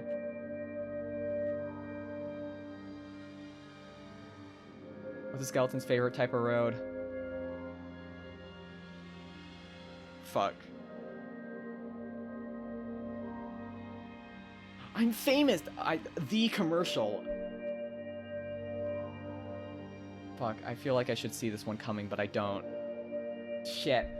There's a pun in there, and I don't know what. I'm normally really good with puns. I'm sorry.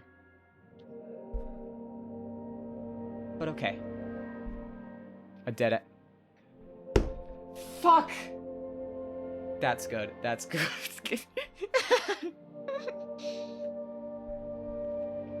Leah threw her head back, her teeth chattering as she gripped the gun tightly, her fingernails digging painfully into her skin.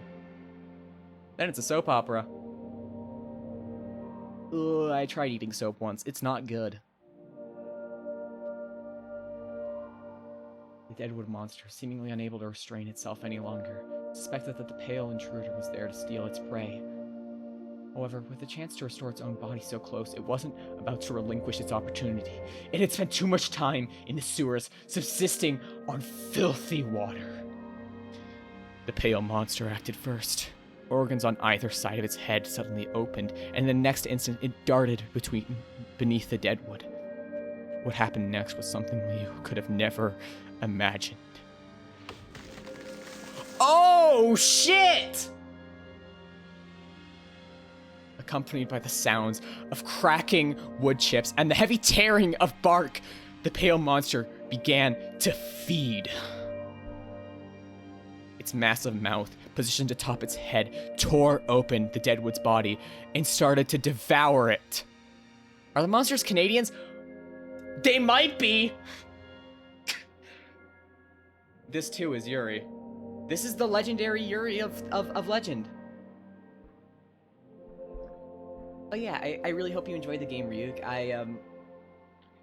And I hope you enjoy the narration, because I enjoy doing it a lot. Whew. Its massive mouth, positioned atop its head, tore open the Deadwood's body and started to devour it. To Liu, the Deadwood seemed to crumble like a chocolate wafer, scattering fragments as it was consumed by the pale monster's head. The Deadwood thrashed wildly, cracking the walls of the warehouse and leaving dark scratches where signs hung.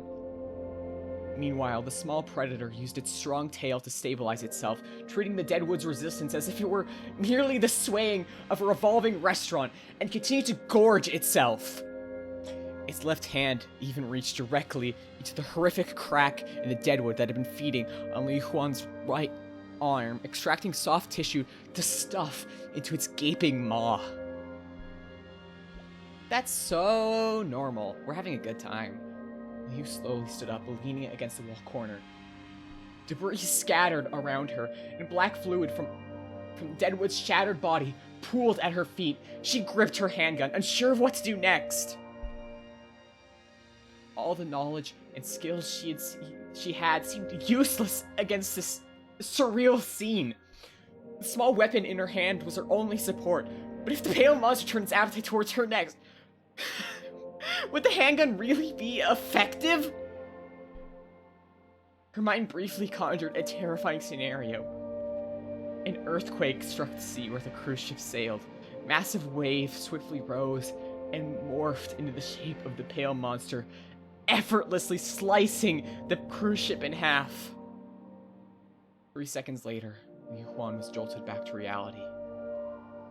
The Deadwood monster had vanished, leaving only fragments and a pool of black liquid on the ground. The scene before her was more eerie than anything she could have imagined. The predator lay on the ground, its face resembling a human's, pressed against the earth, while its mouth on top of its head slowly swept up the remaining debris with its tongue. Liu aimed her gun at it, calculating where to shoot to maximize the likelihood of a hit. Contentedly, the pale monster stood up, its agile tongue licking around its mouth before closing its head. It then began to crawl towards Liu once again. Liu felt her hand holding the gun tremble slightly, and her vision blur. She's been so composed the entire game, so seeing her actually, tremble here is fascinating. God, I fuck with it. I fuck with it so hard. Oh my god, I love the writing so far. This is a very different vibe than the last couple streams. Yeah! God, I've been looking forward to this game for fucking forever, though, since I know I teased this stream during the Chrono Jotter streams. I know I mentioned this right at the end of it, because I'm like, once the game comes out, I'm gonna stream it. And, here we are. She knew her body was fine. It was her nerves getting the better of her. She had faced the Deadwood monster without flinching, so why did the seemingly more benign, pale monster unsettle her so much? God. She's pretty. I don't know what else. The feathers. Again, it's... Yeah, no, I'm reusing the Library Ruina chat. Sorry, I got lazy.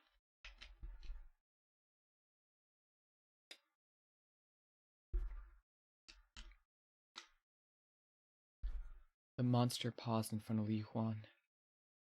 Juan paced around her like a dog, then settled down at her feet.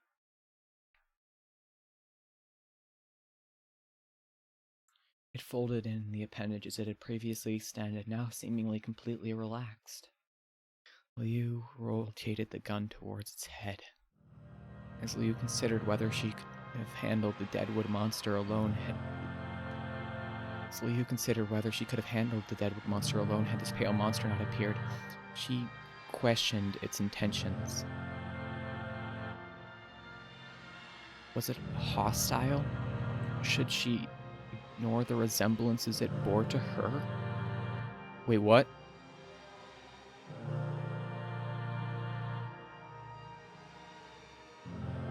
She answered these doubts with a resolute no, then secured the safety on her handgun and tucked it into her coat.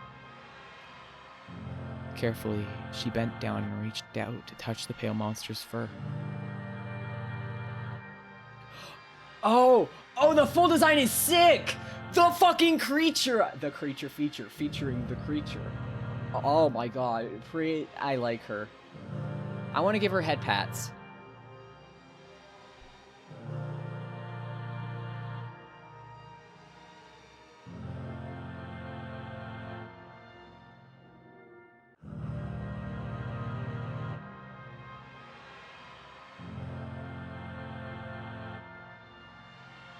Perfect.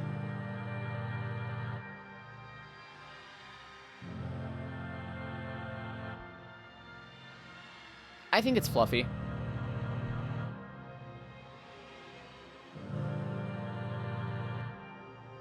Like, it says fur, so...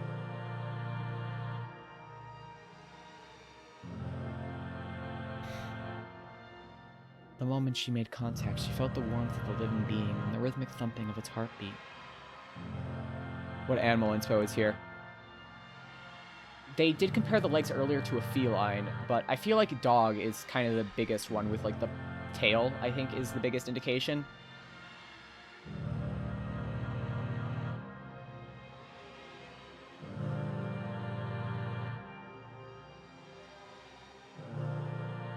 I'm not sure. Head wings? I don't know, man. I want to say dinosaur. But I'm also deep in a dinosaur fic. Yeah, that's fair.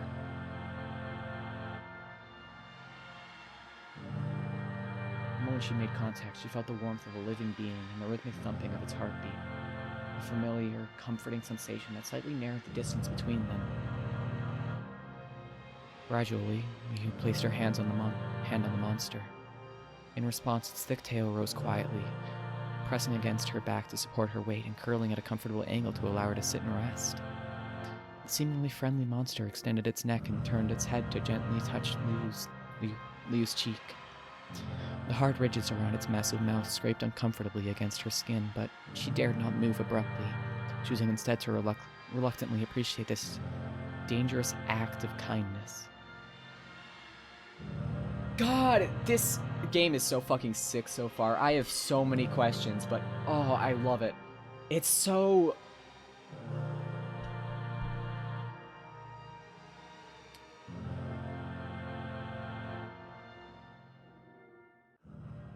Can you still dream of the ship? Oh, fuck! You got our anime OP.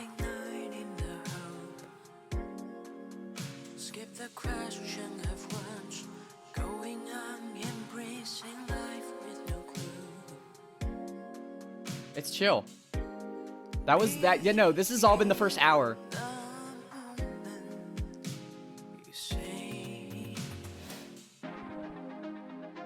I like that the text kind of shows up like a postcard. A black hole in hand. Beautiful and dangerous monster girl. Undemonstrative. For the word paradox is revealed this. I can't fucking read this quick!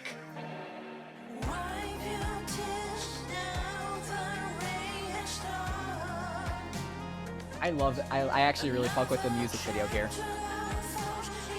Like, the different typefaces I think are really creative. I'm fucking with it. I'm really, really fucking with the game.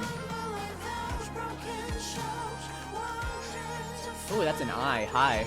Oh, hi. You look normal.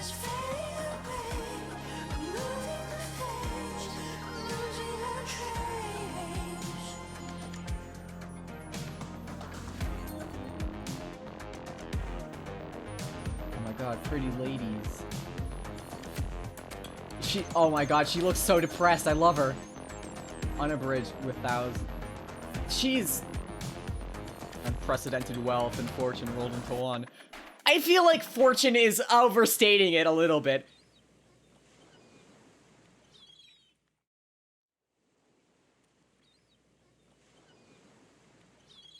The cruise ship.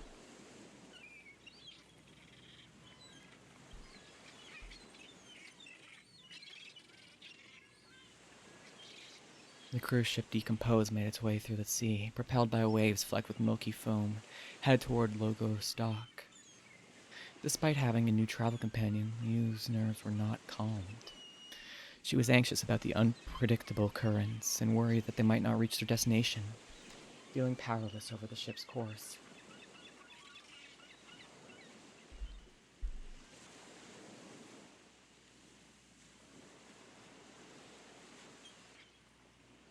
Meanwhile, her companion seemed relaxed and at ease. She invited Liu to the balcony to enjoy the endless expanse of the sea and sky while sampling some freshly brewed red tea. The sea breeze mingled with the steam from the tea, wafting its rich aroma to Liu, which momentarily soothed her. Liu took a sip of her tea, pushing her concerns to the back of her mind.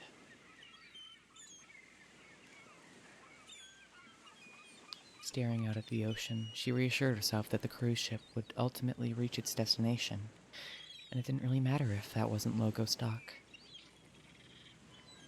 What mattered was the journey continued.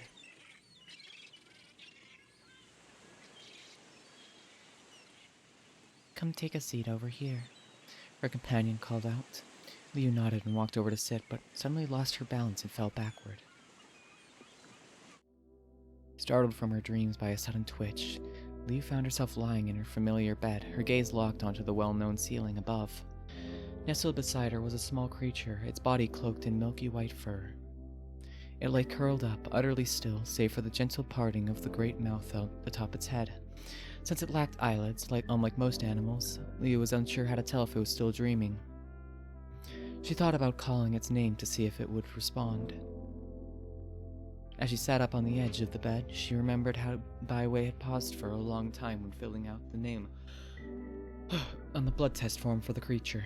我还是第一次给别的东西取名字。 Given her social media handle was merely her student ID, the act of naming felt daunting. If the creature did not respond or seemed upset, she doubted her ability to devise a more suitable name. 小白 Paleon.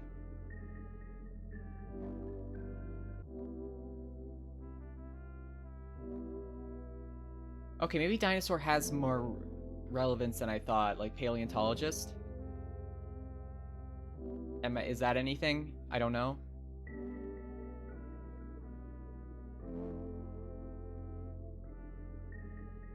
Or maybe I'm delusional. Paleon suddenly lifted its head, its large mouth trembling as it opened in a languid stretch, its tongue stretched taut. Tout? Tout. I'll go with tout. Taut. Fuck. After closing its mouth, Paleon climbed onto Liu, licking the bandages on her arm. Needing to show more affection, it then nestled its cheek against her as much as it had hours before. It's feeling a tad low. That is more than okay. You are entirely welcome to just lurk. We are very much just chilling, enjoying the game at our own pace. 他好像很喜欢这样。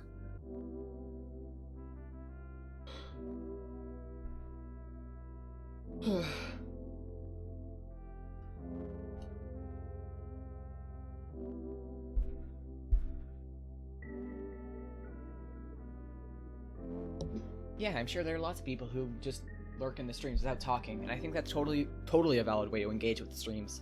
As long as people are enjoying the stuff I'm doing, I'm really happy. That's all I really care about. Liu sighed and gently pushed Paleon away before rising from the bed. She picked up her phone from the nightstand. It was just past 9. 昨晚回来的时候，物业没找我多问，是觉得我已经在警察那里做过笔录了吧？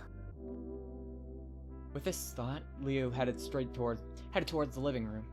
Suddenly, she noticed a foul smell from her clothes and realized the stronger scent was coming from Palion, following behind her. Ugh. Liu guessed that the mysterious creature made of withered wood might have transferred the foul odor to them. Regardless, having such a smell permeate her home was distressing. Instinctively, she turned her head to avoid the scent, only to see a bottle of perfume on the bedside table, identical to the one in her car. 随便涂点应付一下吧。 Liu walked over, picked it up. This one had a bit more left than the one in the car, though it was nearly finished as well. She applied it in the familiar way, a few strokes here and there. The well-known fragrance steadied her once again, and with it came the certainty that there was something she had to do. 要再拿一瓶出来了，剩下的我放在哪儿了？ As she bent down to coax Paleon to the bathroom, it unexpectedly leapt into her arms. Holding her breath, Liu scooped up the light creature, cradling it in one arm as they headed for the bathroom. That's really cute, actually!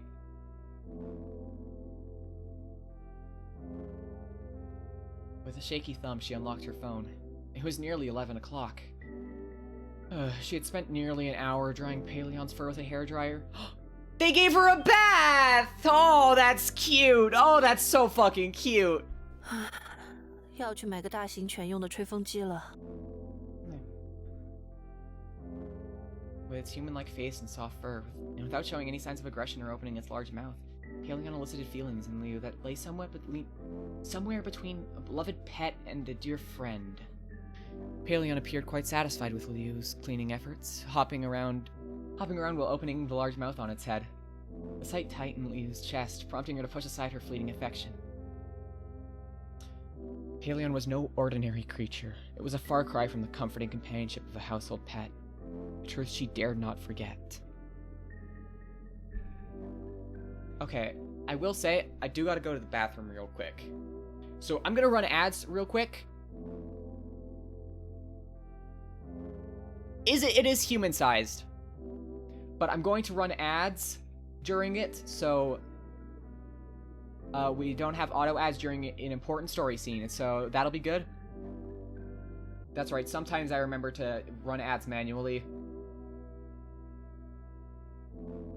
Alright.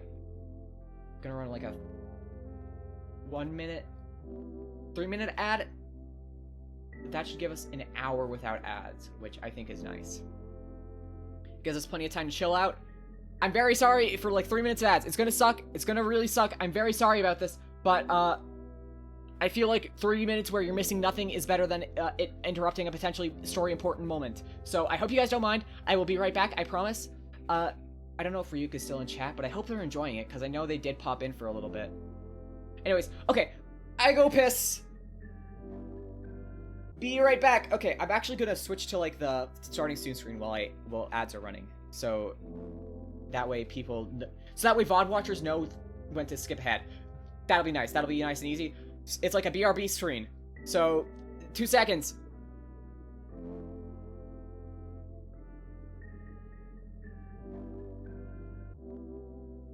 Okay, ads are running.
It says ads are over, so there we go. Ugh. Man, I am so much thirstier than I thought. I drink, like, so much water during the ad break. It is ridiculous. You have no fucking idea. It is terrifying. Just a comically excessive amount of water. Worst part is, I'm still fucking thirsty.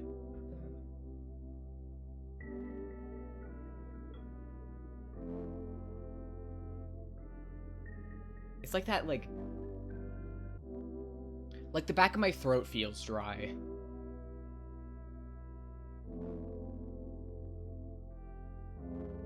In a very weird way, and I don't like it. Ugh. Bleh. Bleh.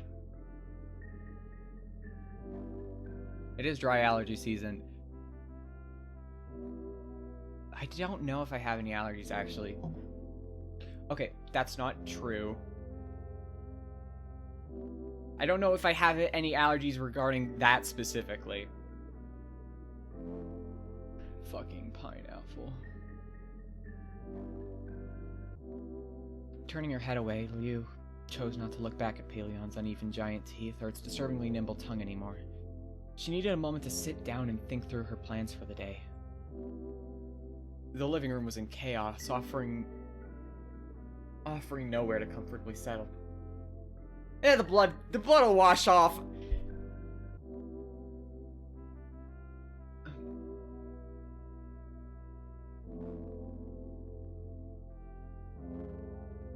It's just, it's a little stain, you know, it'll wash out. It'll... 把小白藏到老白那边，还是？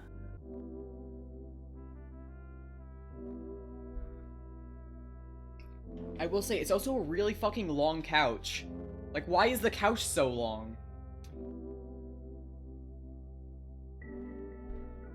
Also, she lives in a place like this, and you're like, surprised she's rich? Come on.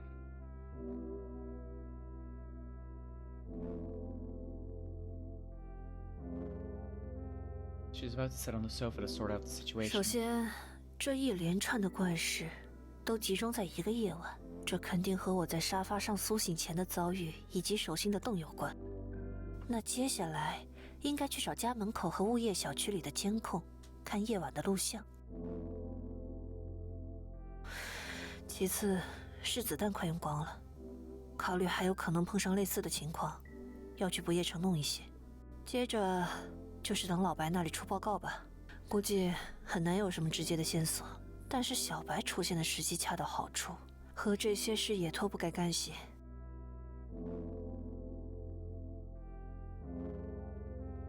She is fucking slay girl.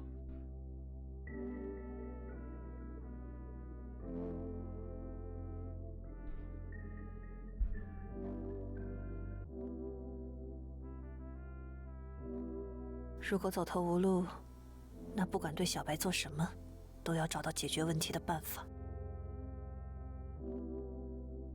Liu bent down and smoothed Paleon's fur a few times, preparing to take it out to Baiwei's clinic to await the results. In the meantime... just, like, 20 fire emojis, Maple. That is my response.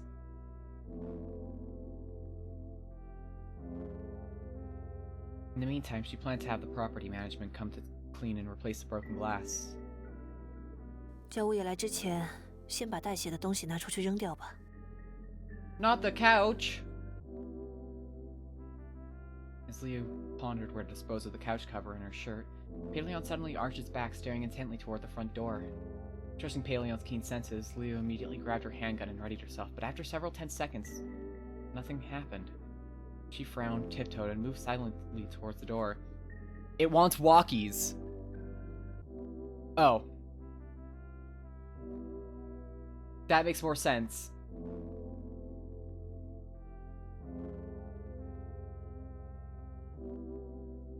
Hello, Mr. Obama?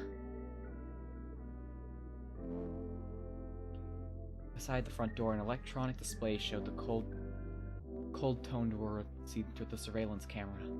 A little girl stood outside, looking around anxiously, blinking rapidly, and occasionally licking her lips. That's a little girl! We're not murdering children! Yet! Give it some time. After a moment, she seemed to make up her mind and raised her hand to press the doorbell. Leo ignored the chiming sound, her eyes fixed on the screen, trying to determine if the girl was carrying any weapons. The girl, receiving no response, pressed the doorbell again. 好像没拿什么东西，但也可能藏在衣服里，而且监视器的角度也看不清旁边还有没有人藏着。With the door still unopened, the girl's blink rate unnaturally increased, and she began biting her lower lip while her right leg started to shake. She looked as if she might cry soon, her eyebrows furrowed and her lips slightly pursed. 再观察一下吧。No! We're not gonna make the child cry!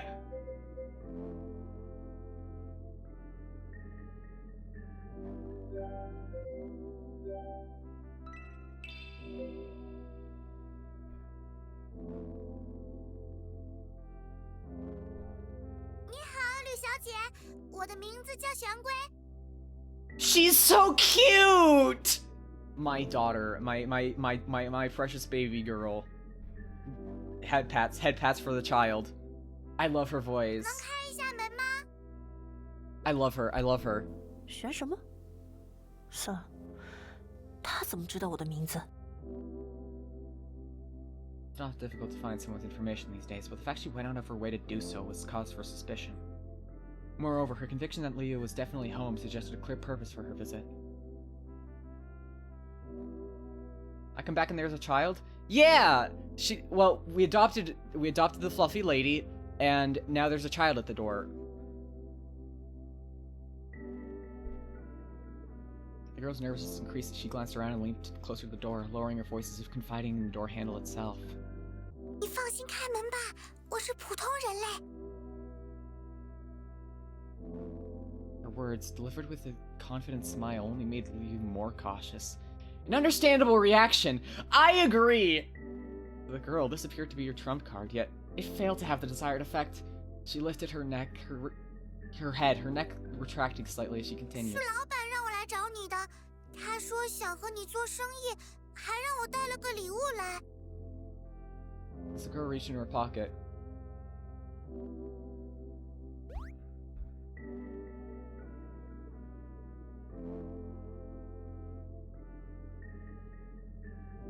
I'm gonna kick your fucking ass.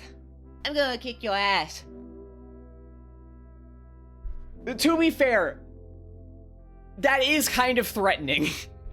I got a gift for you, fucking shoots. Yeah, no, that's like.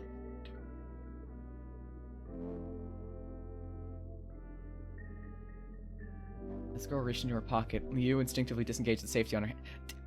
14-year-old girls can murder people!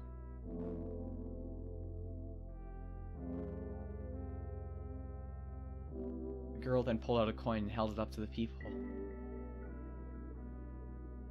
At that moment, Paleon's wing-like appendages flared out, and it watched the door with increased vigilance. Clearly, this was no ordinary coin. Liu pressed against the wall, cautious of the coin potentially being propelled through the peephole. However, contrary to her fears, the girl simply retracted the coin and began to mutter to herself in frustrations. 怎么会这样？应该在家呀。 Oh, she's so cute. Her voice grew softer as she spoke, and tears threatened to overflow. She's so cute! She's just a baby. You glanced over to see Paleon folding its wings like appendages and lying back down on the carpet. 他看上去没什么危险，而且明显对这怪物有了解。好吧。 With her hand hidden behind her. Oh my god, girl. Do not pull. Oh my. Okay. With her gun hand hidden behind her, Liu used her left hand to unlock the smaller door within the larger security gate, looking down and through the sturdy steel mesh at the young girl who introduced herself as Jasper. 你好，我是玄龟。 Look at her. That's my daughter. That's my daughter now. She's got a little rabbit shirt! Oh my god, that's fucking cute. The cold malice of those eyes. A cold-blooded killer.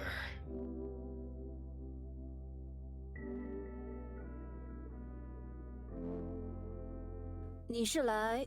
那是什么？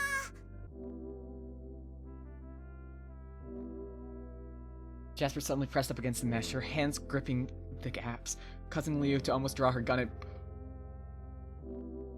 Oh my god, girl! That is a child! She just got excited to see the puppy!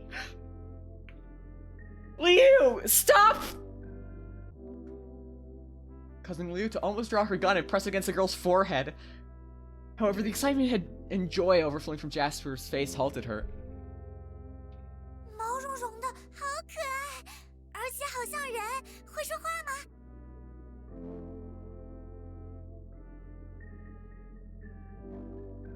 The what?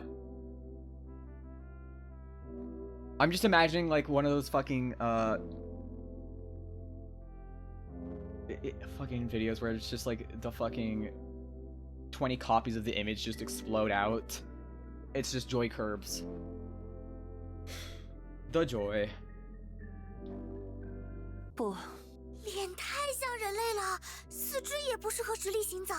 那它身体上和人类相似的部分，肯定是有什么特殊原因的。 What is her deal? 头顶像是能打开的构造啊，难道大脑会露出来吗？还是大脑在别的地方？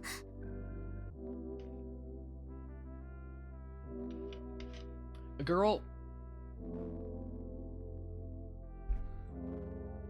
Jasper's demeanor was like that of a schoolgirl visiting a zoo, except the words she uttered carried mixed feelings for Liu.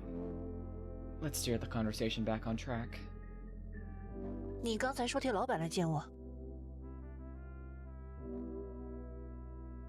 Hearing Liu's question, Jasper quickly regained her composure and stood up straight. 对，我能先进去吗？在门口说这些东西，怕被路过的人当成傻子。 Liu nodded and closed the smaller gate and struggled briefly with the main security door, still adjusting to the new lock that the property management had installed the previous night after the old one was tampered with. As soon as a sliver of light appeared through the opening, Jasper quickly squeezed through into the entryway.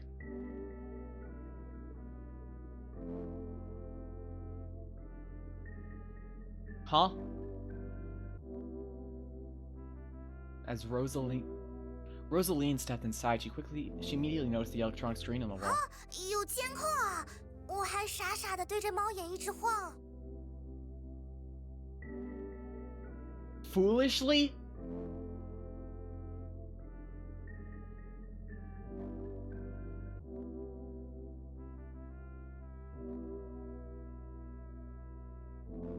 I feel like the translation's a little awkward sometimes.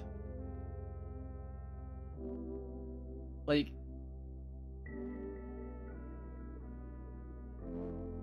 I feel like she could talk more like a child, if that makes any sense.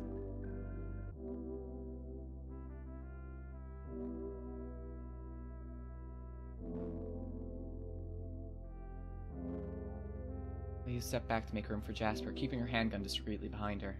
Jasper rubbed her heels together, slipped off her shoes, and neatly arranged them with a few taps of her foot. Then she dashed into the living room and made her way to Paleon. Paleon? Paleon. She knelt on the floor, continuously stroking Paleon's back and neck as though she were petting a dog. 你以前有见过他？没有，我第一次看到长这样的。不过吕小姐是想问我为什么不怕他吧？ Yeah.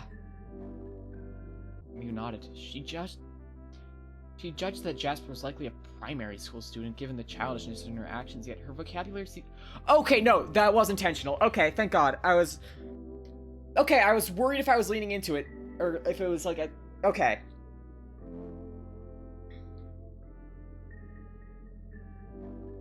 Okay, I like that that's intentional. I'm glad that they drew attention to it, because it did feel kind of anachronistic with her, design. So I was like, are they going to draw attention to it, or is it just a pro. Okay, that makes sense. That makes sense. That makes sense. 虽然体态是人形的，大多很危险，但是连脸部都很像人类的话，反而安全得多，能交流的可能性也很高。What is your deal? I'm so confused. I don't get it. Jasper stretched her neck to get a closer look at the large mouth atop Paleon's head, curiously probing its seams. Fuck. 而且它能跟你相处的话，说明对人类也有一定认知，没问题的。She's so cute. 我对这些东西没那么了解，把你的来意和所谓老板都说清楚吧。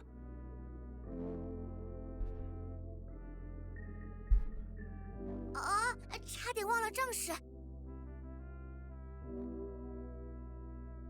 Jasper reached into her pocket and pulled out the same coin she'd shown at the door, capturing Paleon's attention. 这是老板送给你的东西。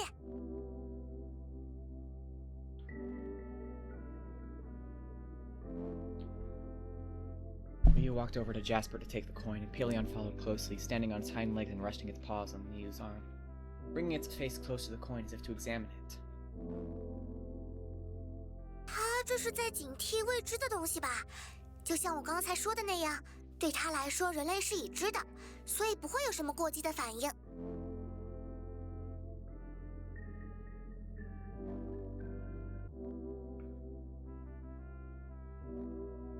Pretty. The bronze coin featured a relief of a limbless crustacean on one side and was smooth on the other. Paleon, acting like an airport security officer, scanned the coin, then shook its head and settled down beside Liu, lazily swishing its tail. 绿小姐，你看，她很像是在保护你，好少见。Naw. Watching Jasper's boundless enthusiasm, Liu couldn't help but see her as childlike, especially given her forgetfulness about explaining the purpose of the coin. 大人和小孩的差别，就在对常识的了解程度吧。That's what I think as well, and I think that's the best way to kind of write a child, I think. Just having them be like a person who just doesn't know things. 这硬币有什么用？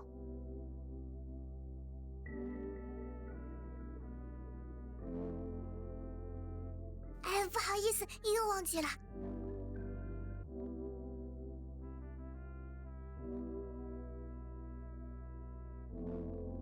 Jasper stood up, pointed at the coin in Liu's hand, and 吕 exclaimed, 小姐，你把硬币抛起来，然后用手抓住，接着手心朝上，猜它是正面还是反面就可以啦。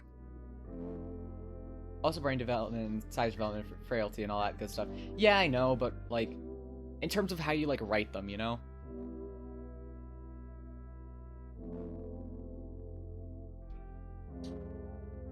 Obviously, like, the brain isn't fully developed, but, like,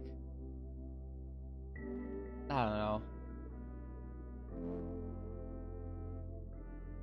Liu nodded, and before flipping the coin, she pulled her right hand from behind her back and set the handgun on the table.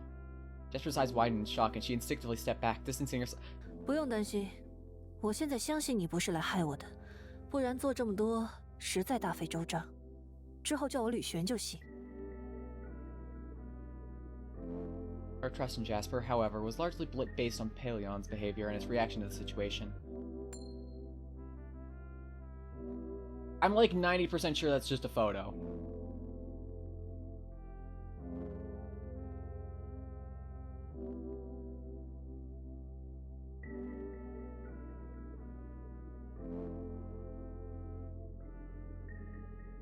Liu deftly moved her fingers to position the coin on her thumbnail. Then she flicked her thumb, sending the coin spinning into the air while Jasper looked up in anticipation. Thumb! Liu enjoyed the peculiar whirring sound of the metal slicing through the air and deliberately let the coin fall a bit further before catching it with one hand. 哇，真有人能单手抓到空中的硬币啊！一般都要另一只手也在旁边护着吧。 Jasper began clapping, and for a moment, Liu couldn't tell if she was being 好 sarcastic. 了，画着螃蟹的那面是正面吧？啊，那个不是螃蟹，不过确实是正面。 What is it? Liu shifted her gaze to her own hand.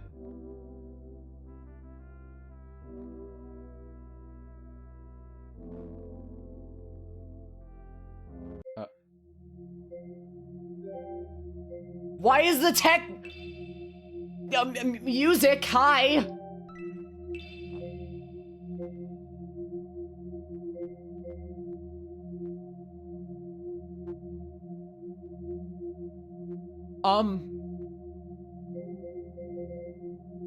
Why is it so ominous? Why is it so ominous? I think it might be Tails, I shoot you.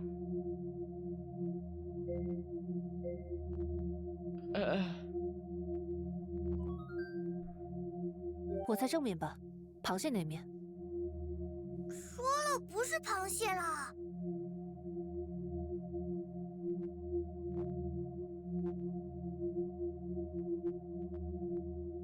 Let's go. Wait. "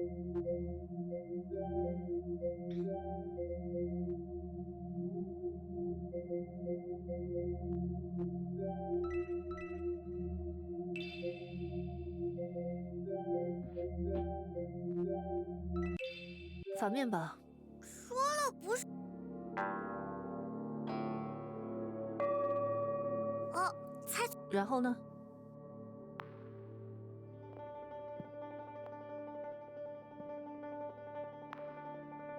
The coin exploded. Okay. I was just curious.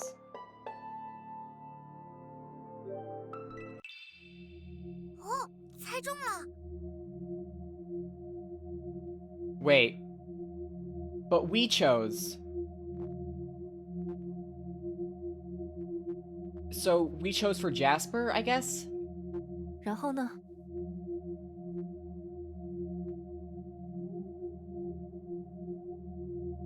Oh. Oh, it died anyways. I was thinking, like, if it... I was thinking that, like, if you guessed it wrong, it would explode, and then if you guessed it right, it would be good. But no. No, I guess not.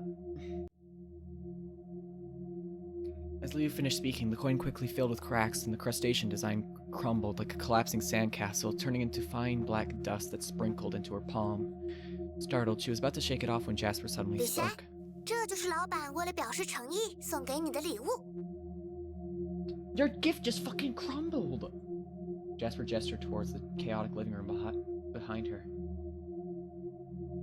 Following Jasper's pointing hand, Liu looked up and her eyes widened in amazement. Scattered glass shards had begun to move back towards the broken window.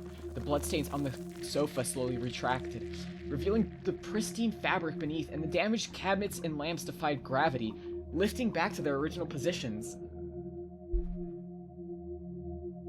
Paleon agilely leapt around, dodging the tumultuous surge of furniture pieces and glass, and settled back on the sofa. Okay, so there is just randomly a gap in the sofa for some reason here. I don't like that. I don't know why it's like that. I was figured it like had gotten torn off, but magic crab coin.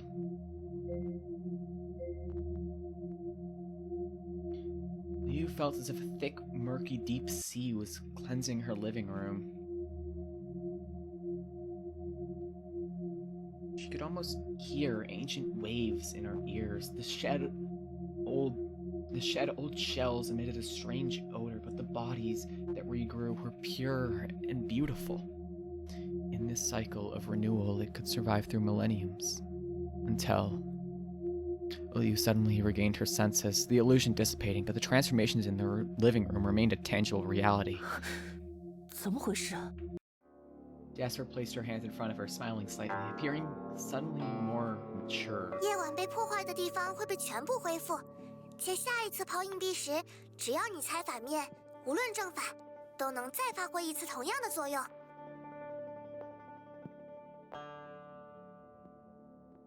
Wait, what?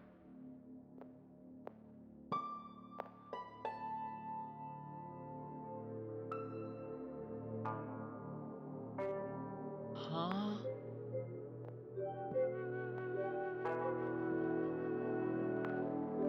That feels important.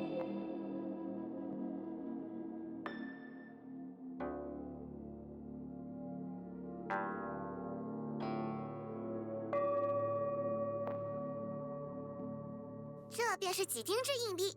老板希望能借这个礼物和你成为朋友。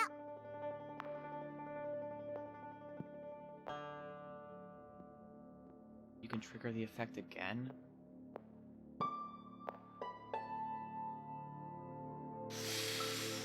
So should I have picked tails? I don't think that's actually that important for the ending, I'm gonna be real, but like, I don't know. I don't know. There's no information about the game online. I don't even know if there are multiple endings. Oh, it makes me nervous. It makes me real nervous.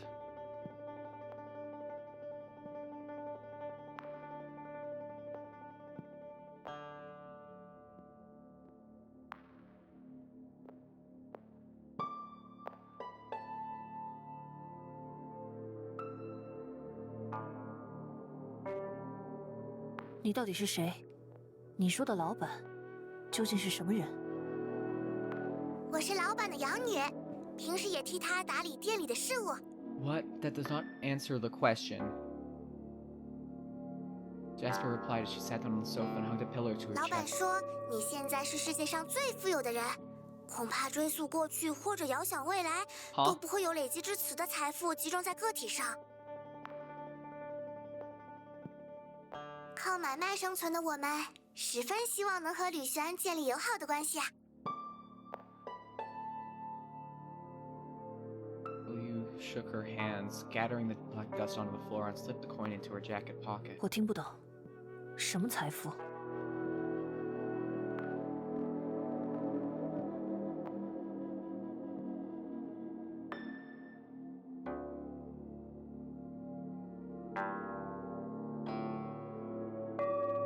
You knew the conversation wasn't about cash, but rather about the mysterious black hole and numbers that had appeared in her palm.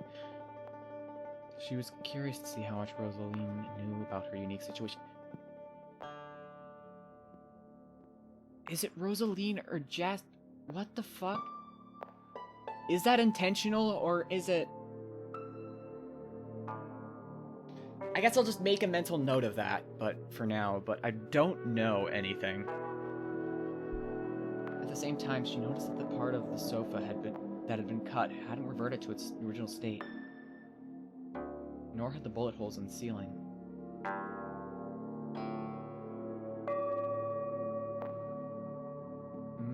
Does that mean it wasn't damaged during the night?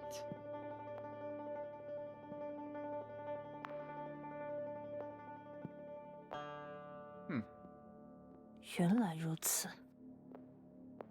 老板说你有疑义，吕璇，你还没接触过使用这种货币的交易，所以对这个数量没有概念。What the fuck are you talking about, girl?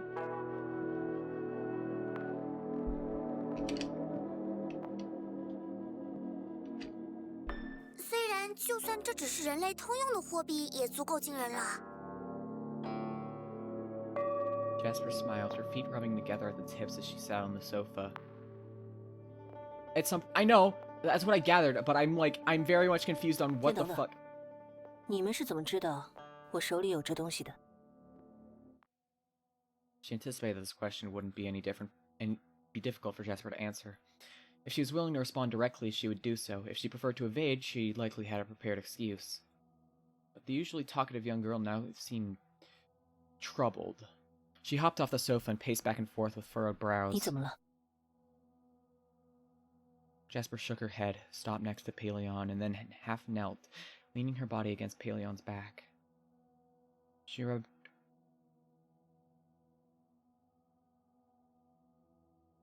Okay, gendered pronouns are very inconsistent in this game. I think everyone in the game's bi gender, I guess. That's...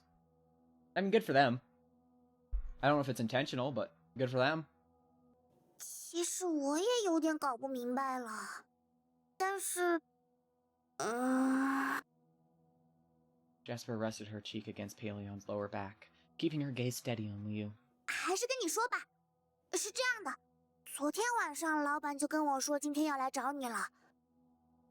结果早上起床之后，我虽然还记得这件事，但想不起来老板为什么要叫我过来。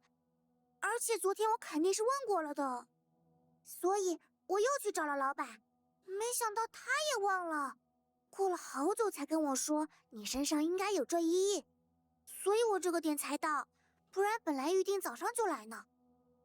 What the fuck? Huh? When did Liu's amnesia start? Literally like a few hours before the... As far as we're aware, only a few hours. Like, she got home to rest and then woke up.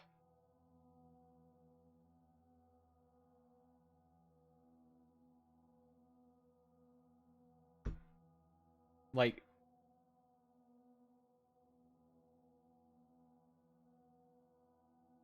It seems that the boss had prepared in advance, just like you, but had a memory slip, particularly about the 100 million, which he might have only found out a few hours earlier. This inconsistency in the details in Jasper's story made Liu even more perplexed about what she was involved in. 对了，这些话可别在老板面前提啊，我怕他知道我说太多会生气呢。看来你们关系还有点复杂。我知道了，你接着说这1亿的价值吧。Jasper nodded and 你 continued. 以1比1000的算法去对应平时花的钱就很合适啦。只不过要拿到你的这1亿，可比赚1000亿元难多了。But remember, they forgot today, but they didn't remember. But we forgot yesterday. So I don't think it's the exact same. Because we got home.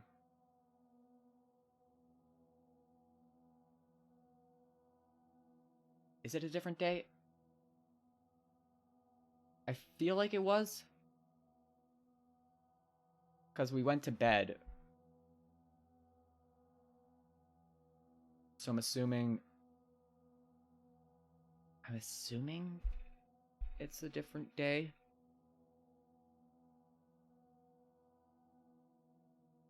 But it could be like that was night and this is morning of the same day. Like this is afternoon of the same day, in which case she only got like, what, 4 hours of sleep?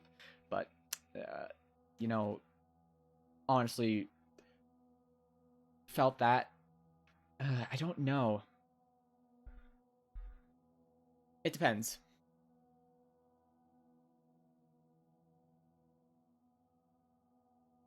$1,000 compared to ordinary spending. 就算你说的天花乱坠，在我听来也都是胡话。实际上，这1亿只给我带来了危险。钱要能换到对等价值的东西才有意义吧。She wants to buy a cruise ship. It's that 所以 simple. 才说你对这些还没有概念嘛，你太小看这1亿了。现在你就因为有他们而白白得到了老板的礼物，此后也会一直有我们作为你的向导。 You're gonna what? 那我现在能用它换回我正常的生活吗？ Jasper pouted, seemingly displeased with Liu's reply. She sat on the floor, legs crossed, her right hand buried in Paleon's thick fur. 刚才说的都是我从老板那听来的了，我也不清楚你的那些价值，除了买东西还有什么用法。 Well, what the fuck can I buy with 所以 it? 先跟我去店里和老板见一面， Oh, 肯定 we're 比 about to 我 find 在这 out. 里说空话来的有用。 Liu bowed her head, reflecting on the dreamlike visions she had experienced. She felt as if she were being swept away by a profound current, drifting uncontrollably into the unknown. She wondered if following Jasper might lead her into danger, or what she should do if she decided to refuse. Seeing that Liu remained silent, Jasper went over to Paleon and began to stroke its soft neck and long fur. Fuck. As Liu's thoughts churned, they slowly shifted from rational considerations to more existential questions. Why was she experiencing these events? And why was she so unnervingly calm, with fear and surprise fleeting? 算了，先想办法活下去吧。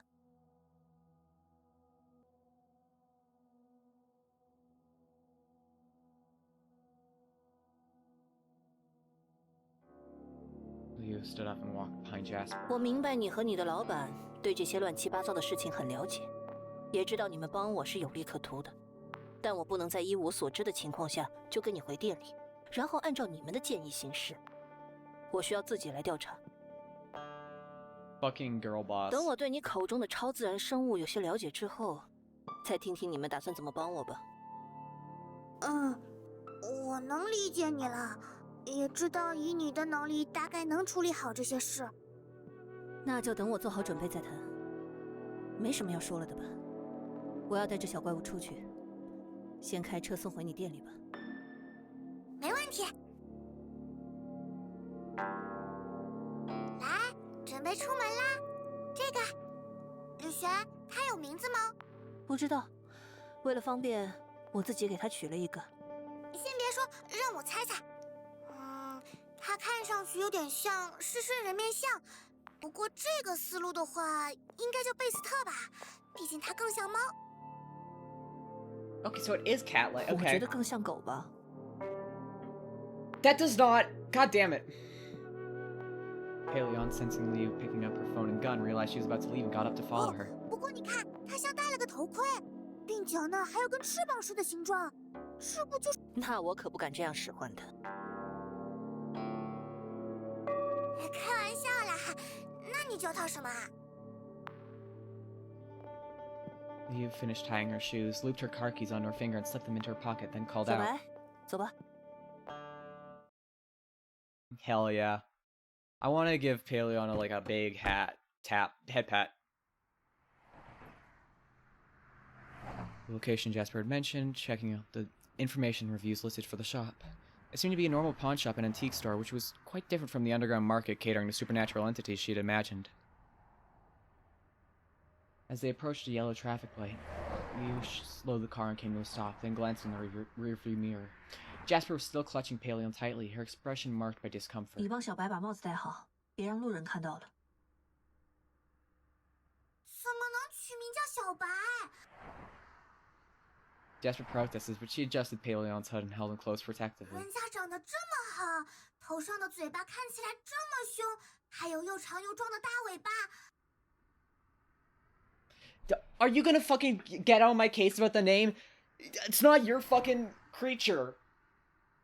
Get your own fucking creature. Fuck you. Sorry, I'm a little EB.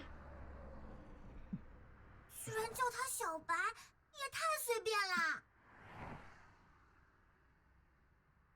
You understood that the name might not seem appropriate, but she couldn't think of a better one. 小白挺喜欢的，就这样吧。 Just as Jasper was about to protest, Leah quickly interrupted, preferring not to get into an argument with the child. 虽然看起来好像是我在养着它，但我只要看到小白张嘴，就会觉得很不舒服。但你就很喜欢这些超自然生物吧？为什么？会吗？我觉得跟猫猫狗狗之类的没什么区别吧。 Okay. Leah replied. Accelerating to keep pace with traffic, she let her imagination roam, envisioning the cars around them as animal-shaped, with drivers merely acting as mimicking organs. 我觉得差多了。也是，我的想法如果跟其他人一样才奇怪呢。 Jasper possesses a unique aura, not just that of a mature child or someone wise beyond their years. You suspected that her distinctive qualities stemmed from a highly unusual upbringing. 或者，他说的老板对他做过什么？ 不过我弟弟的想法倒是更像普通人。哦，忘记说了，我们是双胞胎姐弟，都被老板收养了。还有个弟弟啊。 A second child. A second child has hit the visual novel. Liu adjusted the steering wheel as they continued toward their destination. 我活了27年都没碰到过这种事，但世界上居然还有你们这样从小就和超自然生物接触的人在。而且怪事突然一股脑的挤在我面前，有很多东西我想不明白。是吗？在我看来，世界就应该是这样的，虽然哪一块都运转不了。不过像我们姐弟俩这样的也不多啦。吕璇倒是很了不起，几个小时前第一次碰到超自然生物，就是被盯上性命，还没断手断脚的就活了下来。 Well, about that. 而且还养了一只这么可爱的，该不会你才不是人类吧？ I'm assuming she's referring to Paleon when she says either, but also, in the case that she is, excuse me? Also, the voice acting is so cute. I just want to say that. 而且还养了一只这么可爱的，该不会你才不是人类吧？ I love the voice acting is really, really good, actually. I really fuck with it.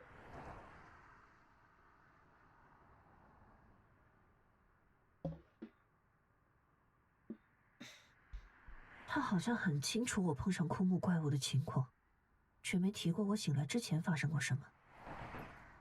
别想这么多啦，见到老板之后肯定能得到帮助的。就冲我们俩的名字里有一个字相同，老板就会对你很好啦。你这种想法倒是像个孩子。Jasper shook her head playfully, thinking to herself that she indeed was still a child. What? What do you... Okay. The game's originally Chinese, so I feel... the kanji in the name is presumably the same. I'm assuming that is what it is referring to. It doesn't really translate super well into English, but I'm willing to bet that that's what the line originally meant.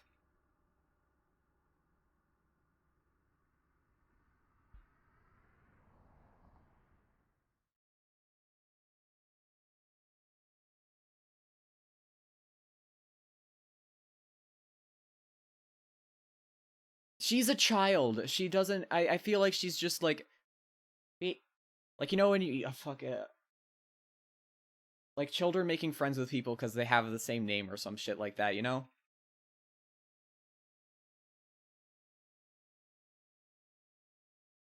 The sign for West Flowing Pawn Shop was painted in golden letters, a typical choice for shops that often include auspicious words like Jin or Jing in their names. Yet Liu couldn't find any special significance in the name West Flowing.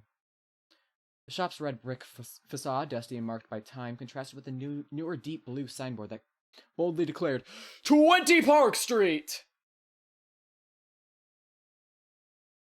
The shop looked like any ordinary pawn shop, seemingly unconnected to anything supernatural. 就是这儿了吧？没想到就这么开在大路边。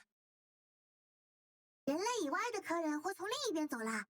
不过小白挺像人的，以后你带他来就从这边走吧，也比较好停车。 I'm so confused by your deal. 小白，我走啦，下次再来找你玩。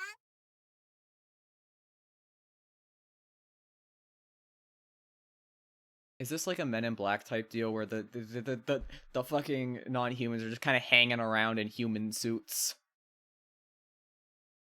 They're just hanging out, thriving in their lane, you know?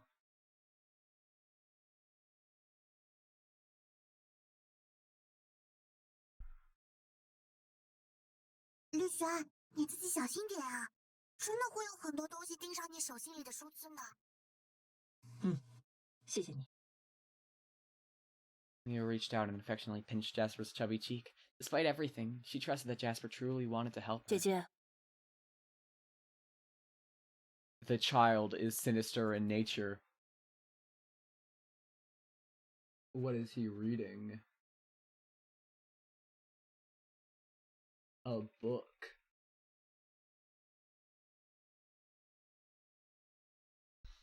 That child is sinister. I don't trust him. Cinnabar. Silly name for a child. 我回来啦，待会儿有客人吗？ Lee found herself at a loss to guess Jasper's brother's name. 丹霍，你好，我是吕璇。 Anti-books. Yeah, I hate literacy. I think people should have less media comprehension in today's age. I feel like it's a skill for like losers and people who aren't cool. That is a joke for the record. Jesus Christ. I every time I try interacting with any like fandom, I'm like, oh wow. People do not know how to read. Kid named library room. Fuck. 我知道你是谁，看你也没打算下车，是不相信我们吧？那就赶紧把车开走，没看到有辆车过来了吗？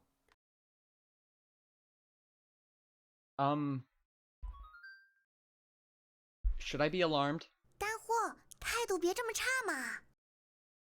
没关系，他是嫉妒我和他姐姐关系这么好吧？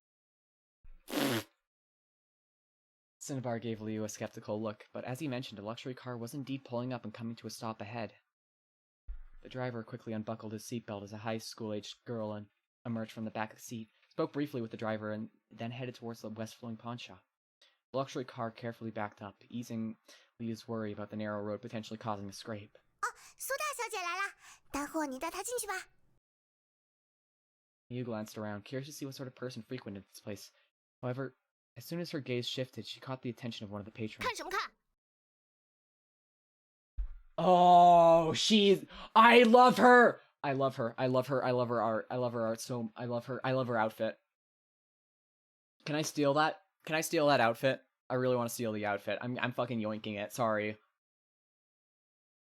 That shit goes fucking hard. I would wear the shit out of that outfit.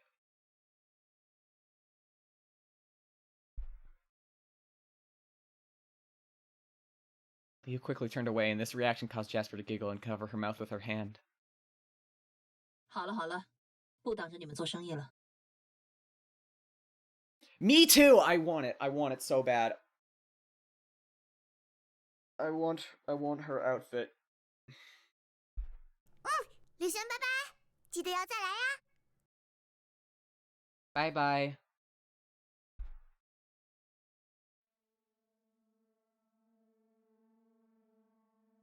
The front door of Byway's private clinic bore a sign announcing it was closed for the day. After the chaos of the night, a temporary closure was inevitable. But seems it'll be reopened tomorrow. Just need to seal off and renovate the areas damaged by the deadwood creature. The rest of the clinic can operate normally. 老白，你可算来了，感觉身体怎么样？没什么问题，而且刚才就有懂那怪物的人找上门了。不过，我还是想先从能信任的路子开始。 After watching Paleon devour its meal, Liu momentarily panicked but quickly composed herself. The appearance of a mysterious black hole in her palm, followed by the sudden arrival of a white creature that seemed to rescue her, could not be a coincidence. She then collaborated with Byway to facilitate what would be the tensest blood draw of his career. 那说正事吧。 Yeah. 白色怪物的血液报告出来了。 Yeah, that tracks. I would also not be eager to, like... Because there's the risk of it fucking killing everyone immediately. And that's a bummer. I would rather not die immediately. I would rather die slowly and painfully. That's what I'm hoping for. I'm just fucking yapping. I don't know what to say. I'll be right 2 seconds. Give me...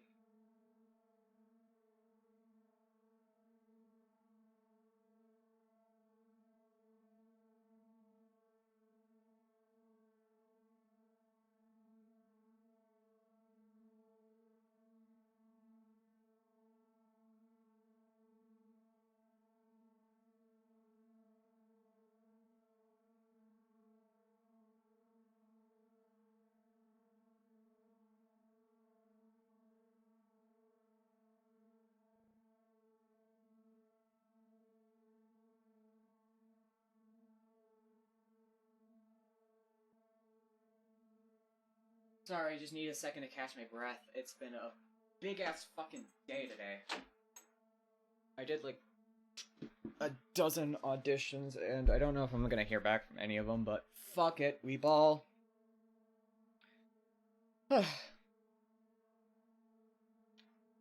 Just been trying to catch my breath, because I feel like I've been kind of out of breath this entire stream, and it's been annoying.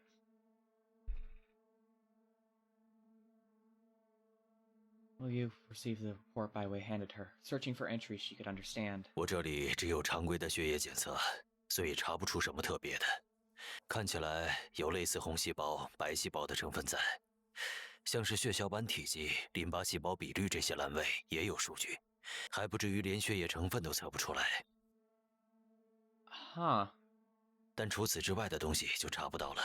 最关键的 DNA 我这里做不了。 Fascinating. 跟我想的差不多，没那么简单就能搞清楚啊。是啊，即便如此，我还特意叫你过来，就是2个月前，鹿城大学来了个生物研究小组，在 Piano 青鱼搞了个 Island. 实验室，你可以去那里试试。 Get byway grant funding. Give this man a grant.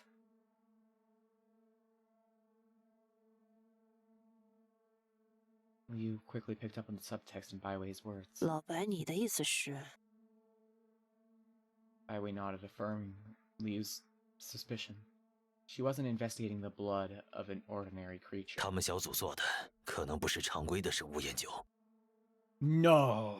你之前去出任务了，估计还不知道，2个月前有头抹香鲸搁浅在白城沙滩附近。 That's scary.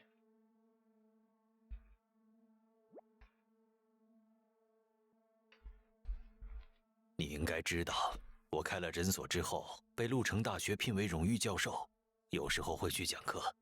之前参加了校方办的酒局， What? 在那听他们说，搁浅的抹香鲸是鹿城大学的一个研究项目，已经跟踪很久了。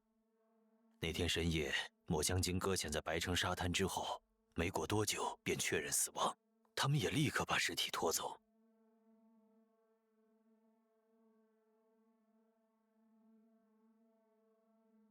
He began to suspect there was more to Byway's story as he spoke. 酒喝多之后，你懂的，总有人忍不住要吹牛说大话。有人说那条鲸鱼很特别，什么只有1颗眼睛，没有骨架之类的。实际上，那个跟踪抹香鲸的研究小组在鲸鱼搁浅之后就解散了。之后不知道从哪里来了一群新的研究人员，接手了这个项目。我刚才提到的实验室也是他们建的。 I'm realizing now that, like, if doing this approach doesn't, like, where I don't really read out the dialogue might not work for people who are more interested in listening rather than watching the stream. And I'm, like, realizing that now. I'm like, wait, right. People who are just, like, listening have no idea what the fuck is going on story-wise. Well, okay, they do for my narration, but, like, in terms of, like, actual character dialogue, okay. For the next stream, I'm probably going to do, actually voice act the characters. I feel kind of bad about it, because I'm like... Yeah. 说是专门清除一栋楼，还购置了很多新设备。不管具体是什么情况，他们那儿有更先进的生物研究设备是肯定的。我也能以鹿城大学教授的名义让你去参观。 Aw, you're my best friend. 我帮你给那个怪物抽贫血，带去那里做做检测吧。只是这白色血液看着就非同一般，对方问起来，你要怎么回答？ White blood. Oh, that's 没关系。 sick.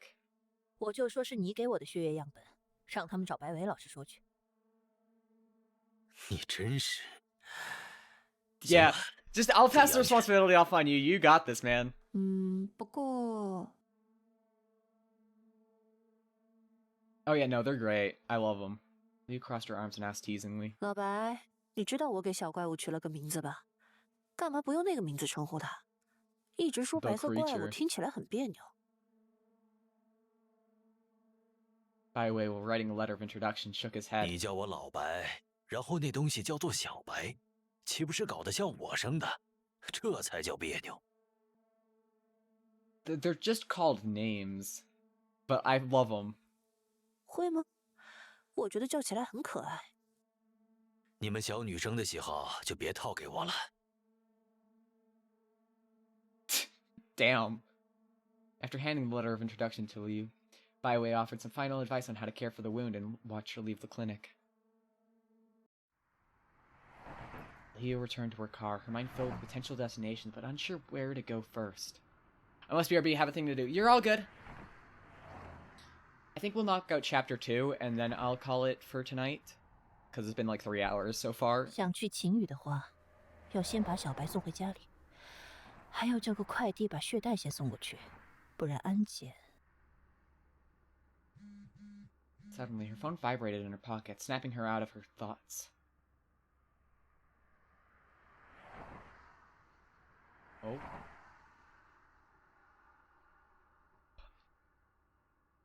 Miss Sue, that's the fucking lady from earlier.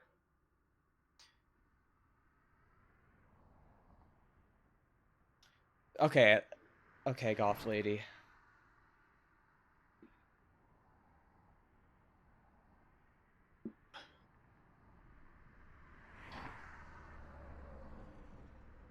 Liu Xuan. Jasper gave me your number. She said you could help me solve the problem. I'll pay. I can help you investigate the black hole on your hand. Who are you? Okay. Ningxi. Ningxi is, I believe, the pronunciation. Again, I don't want to get it wrong, so I've said that like 6 times. I don't need to keep repeating myself, but you get the idea. Okay. I'm Su Lingxi. Send me a photo of you if you want to help me. After reading the message, Liu had a good idea of who Su Lingxi was, and she realized that Jasper's intention for taking her to the store was to meet her. Without much hesitation, she activated her phone's front camera. She lifted her chin to make her face look smaller, slightly tilted her head to get the right angle, and pressed the shutter button. At the last moment, Paleon looked up, also getting captured in the photo.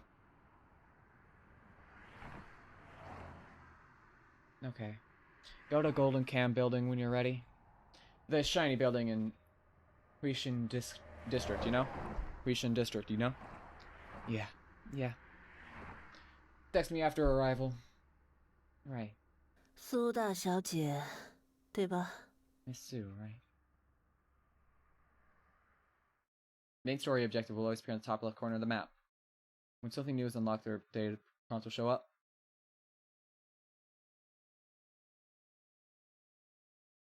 Main storyline is subplots or story context.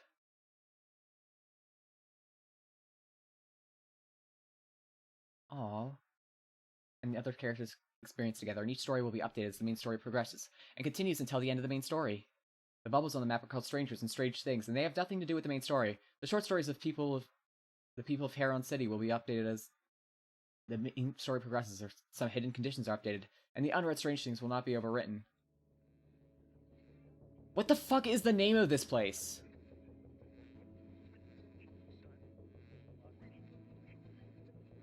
Like, we got Egret City, we got fucking Heron City.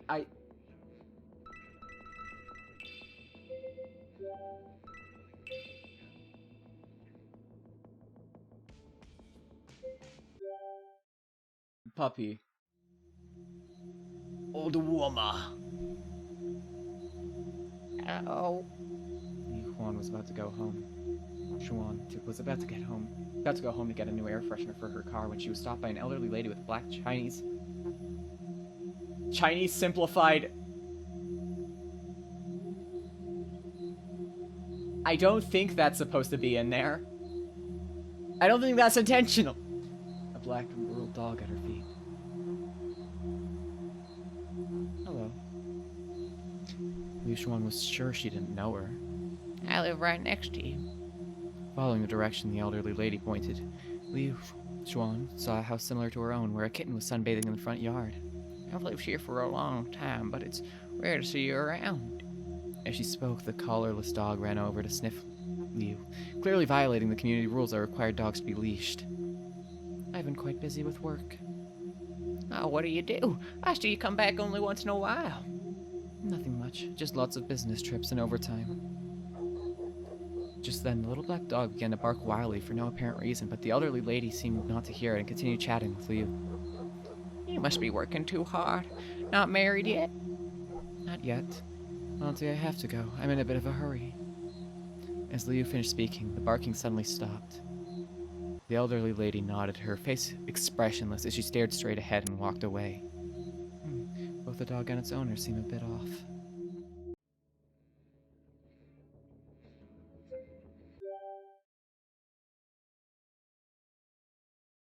Oh, they keep going. Okay. My favorite dog. Liu carried a bag full of canned coffee from the neighborhood convenience store, ready to restock her home refrigerator. Oh my god. I'm just I know how to program with this engine. I could absolutely program that into the game as like a fucking joke. Where like the dialogue starts and it just cuts. And it does like the fucking CG from earlier where it's just the quick gunshots.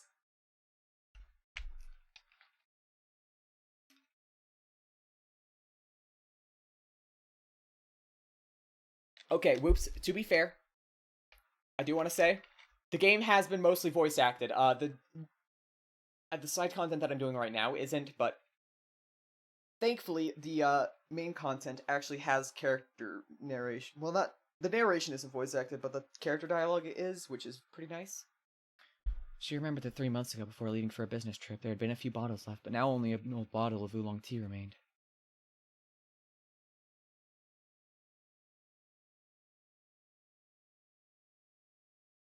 "3 hours is your usual limit." 3 hours is not necessarily my usual limit. I guess it has been recently, but I honestly...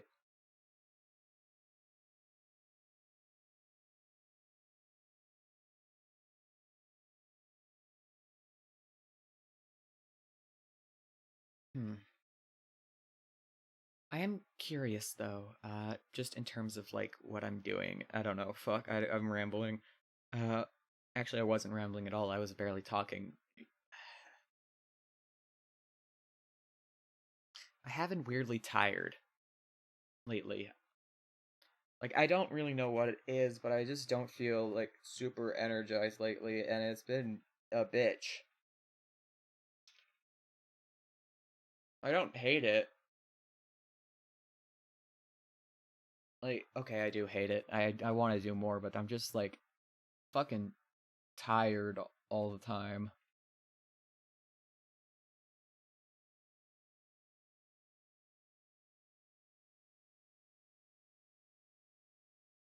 I don't know. That's not important. Nonetheless, she found joy in these small discrepancies, enjoying the cool breeze and the feeling of provision on her late-night shopping trips, feeling like she was fortifying her home, her own personal fortress. Suddenly, a rustling noise from behind this fortress made her alert, conjuring images of a dead python slithering through underbrush. Hey, dead pythons don't slither. They're dead. So... The concern was short-lived, however, as the elderly woman she had seen walking her dog during the day was now bustling about in the bushes with 2 plastic bags, surrounded by several stray dogs of various breeds. Oh god, she's assembling an army! Scary. The old lady opened the bags and poured out a heap of leftover food, causing Leo to frown. Regardless of the woman's intentions, feeding stray dogs like this could pose a risk to the community. Therefore, pulls out my trusty handgun.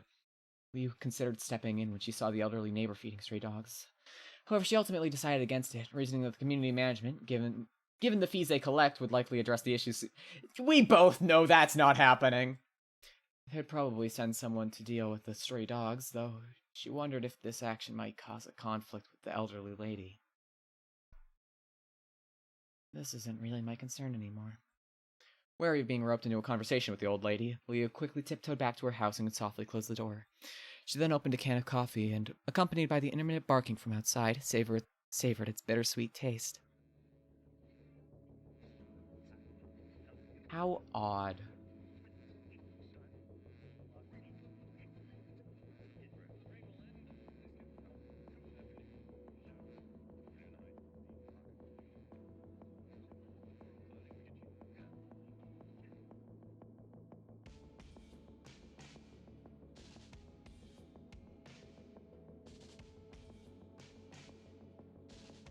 Paleon's form often brings to mind mythical creatures with a body that merges animal and human features, the human aspect notably robust. If I close my eyes and overlook its enormous mouth, allowing it to nestle against me in its... Ugh.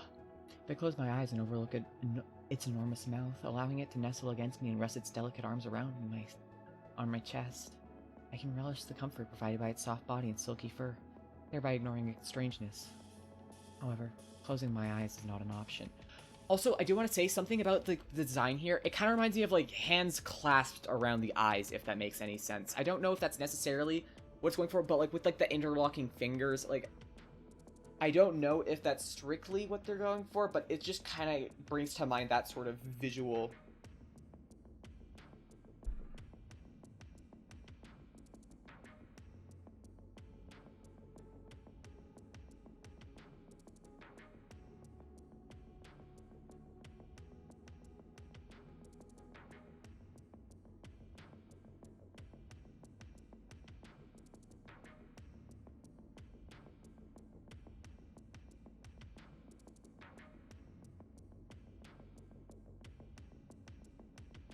Dueling Shi is regular at a pawn shop ruled by monsters, an ally capable of uncovering secrets held tight in my hand, as someone who seeks my help with their troubles. Meeting her, a confluence of many roles, was bound to influence my foray into the supernatural realm.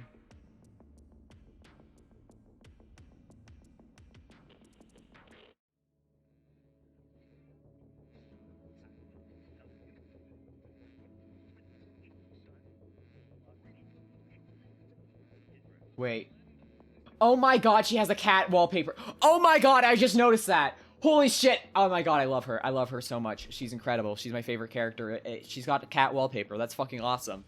Fucking kitty. Fucking kitty.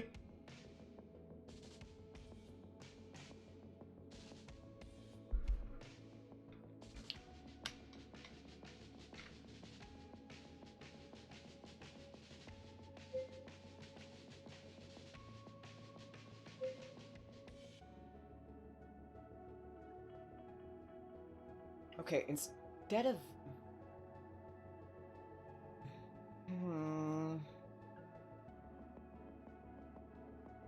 I don't know what would be a good stopping point in a visual novel.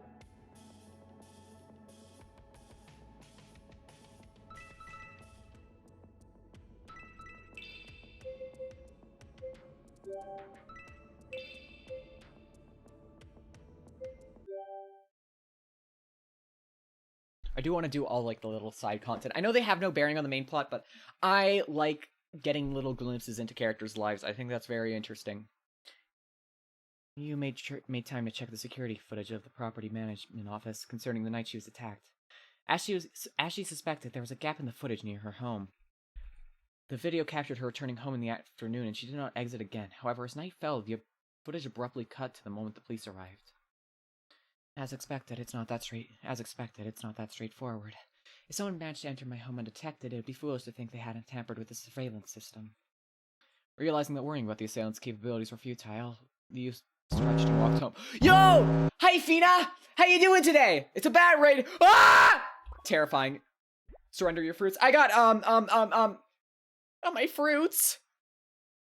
How am I supposed to offer myself up? Hi, Joy. Hi! Oh my god, Fiery Wolf, it's been a while. Handing you all the fruits. Welcome to, Reigning City, Millions Recollection. It's been a very, very interesting visual novel from, the developers behind The Chrono Jotter, which is another phenomenal, absolutely incredible horror visual novel. Horror mystery visual novel, specifically. The game's been very bizarre so far. I've been really, really fucking with it. I hope you all are having an incredible day as well. Let me give you a quick shout out. Lobotomy Corporation, Raid Sound gave you flashbacks. Christ. It is the Ruina chat, so, let me give you a quick shout out. Fina, I don't know if you were in chat, but what were you guys up to? Hope you guys were having an incredible Sunday afternoon. I know I've been pretty well. I'm Joy Curbs. For those of you who don't know me, I'm Joy Curbs. I'm a voice actor. I typically handle, I try to handle games people may or may not have heard about before. We were doing RimWorld, or maybe RimWorld was doing us. It's usually the latter. I always fuck up ladder and former. Former is like the first one, and ladder is like the second between two options. That is how I think that's right. I'm usually wrong, but I think I'm right on that one. I have never played RimWorld. It scares me. All I know is some insane shit. It kind of reminds me of, like, I tried to get into, like, Dwarf Fortress as well. Did not end well for me. It hurts my brain. I just sat there and cried, and people would not stop dying. It was fucked up. It was not a good experience. I do not understand those kinds of games. I absolutely respect people who play them. Don't get me wrong. But oh boy, am I terrible at them. And I feel bad when my virtual little guys go to war and fight people, and then they die because I'm an idiot and didn't equip them with any weapons. Because I'm not known for my foresight, okay? I don't need to justify myself. We're like 6 streams and 7 losses. Ouch. That's rough. But I will say The fact that the fact that you failed 7 times and you're still streaming it does mean, like, at least you seem to be enjoying the game.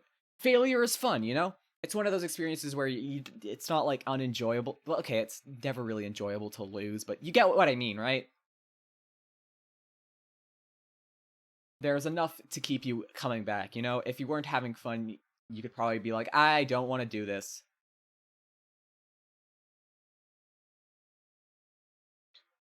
Thankfully, I don't play games where you can lose. I'm playing a visual novel, which is clearly the highest level of skill.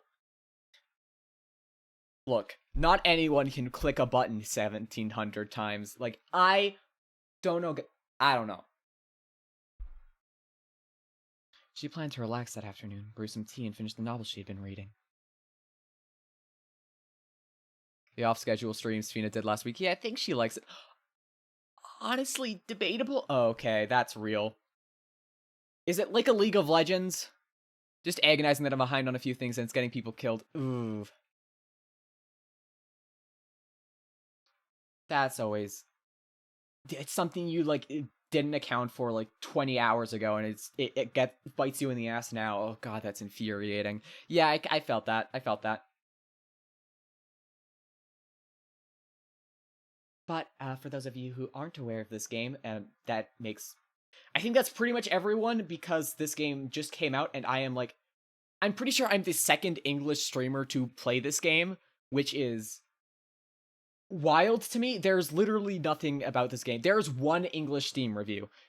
One. Count them. One. The game's been really fucking good so far.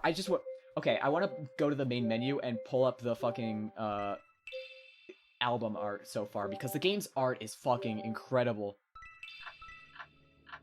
Emotions floating all around, like, fucking, oh, it's got such a, like, an interesting painted style to it. I absolutely, I fuck with it. There's way more CGs than this. What is going on? But, like, fuck. It's so sick.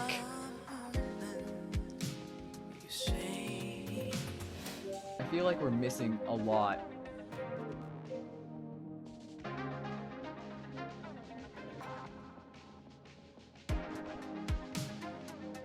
Yeah, we're missing so much. But, man, the game has such a fun... It's got such an interesting setting. I really fuck with the characters. It's been a phenomenal game all around. If you're at all interested in, like, eldritch horror or, like, mystery visual novels, I really recommend it.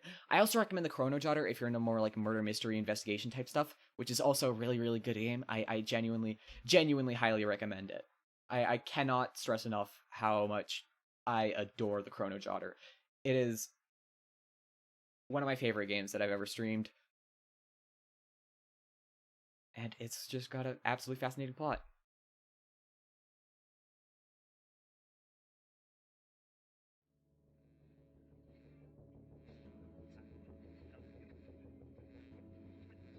We got our friends.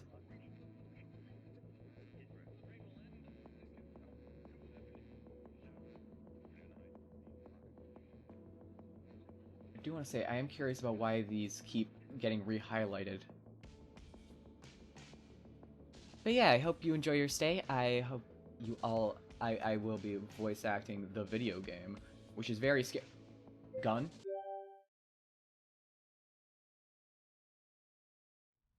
That's not a gun.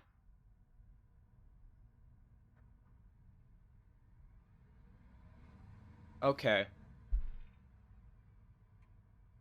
I'm appearing there. You can't stop me. What are you gonna do? Fucking stop him? Try it.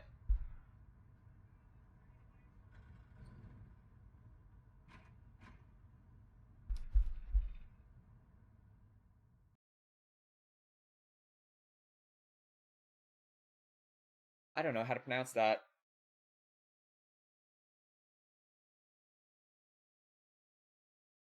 Kyondai? I'll go with Kyondai. The Kyondai district, abundant with factories and emerging high-tech parks, has attracted a diverse population across all ages. Its proximity to Egret City, coupled with lower rental costs, makes it a popular residential choice for many commuters. Given the large potential customer base, it's natural for various restaurants and small service businesses to establish themselves here. Over time, these have coalesced into a mixed-use area known as Klondike Night City. However, the zone, bustling and unchecked, has become infamous for its illegal constructions. Buildings stack haphazardly, creating a maze-like structure that provides a perfect hideaway for those on the fringes of legality.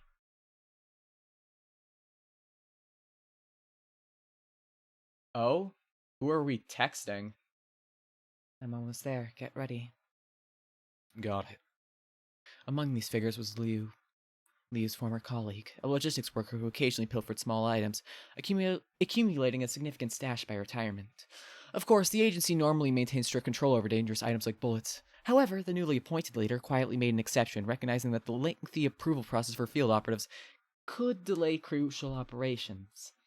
However, he's cautious about causing any trouble, so he only permits transactions with someone like Liu, who is well known and trusted within the agency. Nonetheless, wherever there's a loophole, there is always those ready to exploit it for a quick profit. Liu arrived at her former colleague's aging apartment building, where a wall of rusty, dust-covered iron mailboxes stood in the hallway. A relic perfectly suited for concealing their secret transactions. She used a spare key to open mailbox number 305 and found a cardboard box inside, which she briefly weighed to confirm it contained exactly 80 bullets. Liu then placed a paper bag with 6,400 yuan inside the mailbox, paying about 10 times the normal price for the ammunition.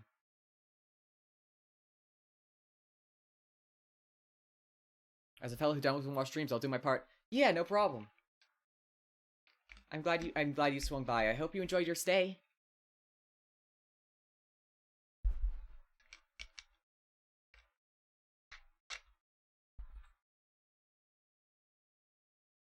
After putting away her phone, Liu glanced up at the third floor of the building where her former colleague lived, noting the tightly closed curtains. That's probably not alarming. I wouldn't worry about it.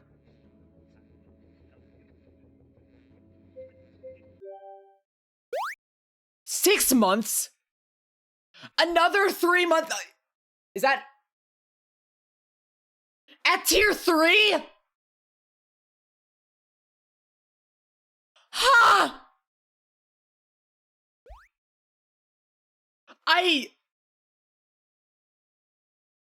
You could have just, like, watched the streams. Holy shit. Hey, so... I do want to say, I think Curb might be the first ever tier 3 sub on this channel. That's insane to me.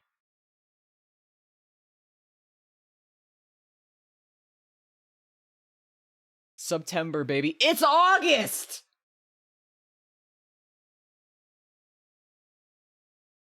For like another day. Ow, ow, ow, ow, ow, ow! No, it's Sifrin's birthday here. Oh, fuck yeah. Happy birthday, September. Fuck. Okay, good enough. Her headlights swept across a half moon of the pavement, missing the figure crouched in the flower bed across the... Hi, in Stars and Time sound effect. I don't know why you're here. Today is Miku birthday! Oh my god, it's my birthday! Happy birthday. Happy birthday, me. Thank you so much for the sub. I appreciate it. I appreciate it, Wolf. Figure waited until her taillights vanished around the corner before standing, raising a camera and snapping shots through the floor-to-ceiling windows of the chaos inside Liu's home. What was that thing that just broke in? And she actually drove it off? Definitely worth following. The shutter clicked again. This time, the camera's display showed a white blur flashing into Liu's home. What the? She lowered the camera. Nothing. Every time she caught only those fleeting, shadowy shapes. It meant on one thing. Time to run. Wait. So that was... Presumably, that was, Paleon following us. Even before Like, I'm assuming that's like sort of a flashback to like the fucking night with the Deadwood.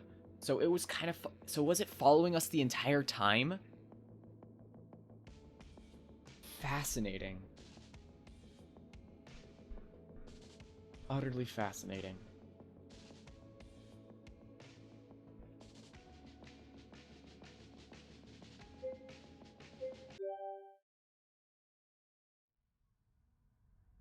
Liu stepped out of the shop in West Flowing, raising her hand to shield her eyes from the sun. Once her eyes had adjusted to the light, a woman in a gray tracksuit approached her. Hello, could you tell me if you bought or sold anything in this store? Hello, could you tell me if you bought or sold anything in this store? Just looking, nothing more.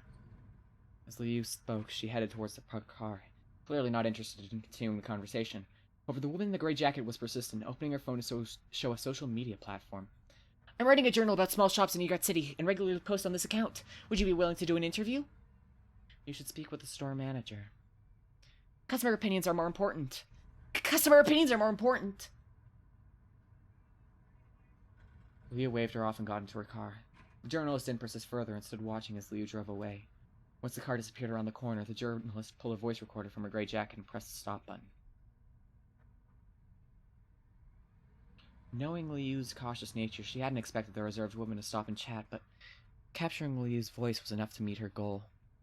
With no real interest in the store, the woman in the gray jacket left the street, already planning the next opportunity to approach Liu. What the fuck?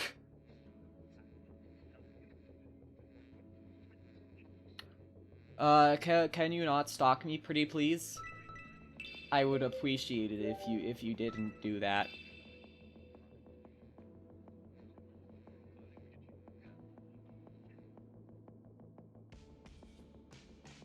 Also, we will be doing all the side content in this video game. I will have you guys know that. We're going for 100%.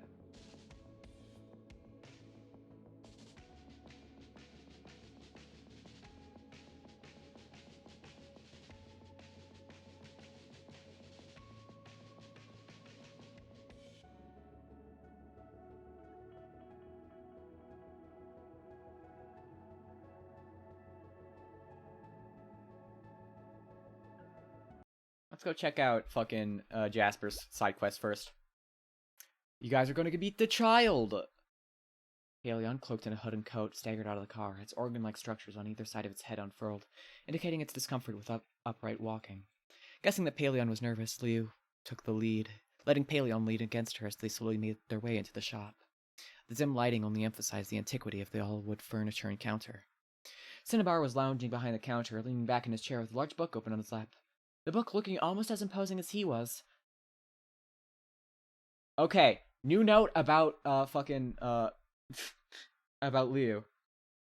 Scared of books. He looked up and frowned upon seeing Liu. 怎么，突然又想找我们帮忙了？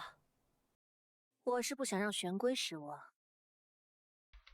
Cinnabar glared at Liu, but held back any harsh words. Just then, Paleon lost his balance and slumped onto Liu's shoulder. She quickly adjusted her grip, pulling Paleon in front of her and supporting its waist. 快进去吧，我看你带的小狗已经站不稳了，从帘子那儿走，一直往前。Liu nodded, glancing at Cinnabar to bid him farewell, but he had already buried his head back into his book.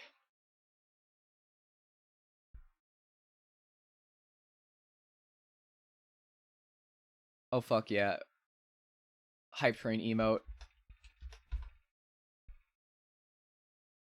The big mic.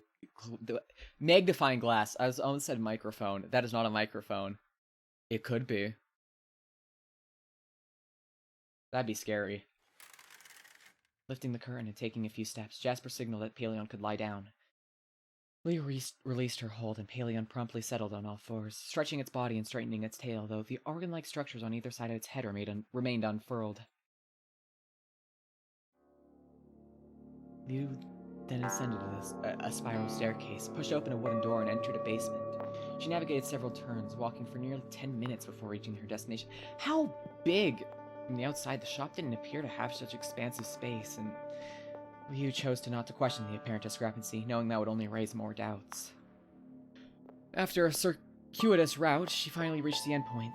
Jasper, who was fiddling with a small black box on a wooden chair, immediately jumped down and ran towards Liu with a startled cry. 雨霞，你来啦！你们的老板真该给你一个优秀员工的称号，这么热情，我怎么好意思拒绝？ Jasper chuckled and shook her head at Liu's compliment. 你说的老板在哪儿？ Is he the boss? Is your boss the boss? Is your boss the boss? 稍等一会儿，马上就来了。 Okay, thank God the boss is the boss is not the box.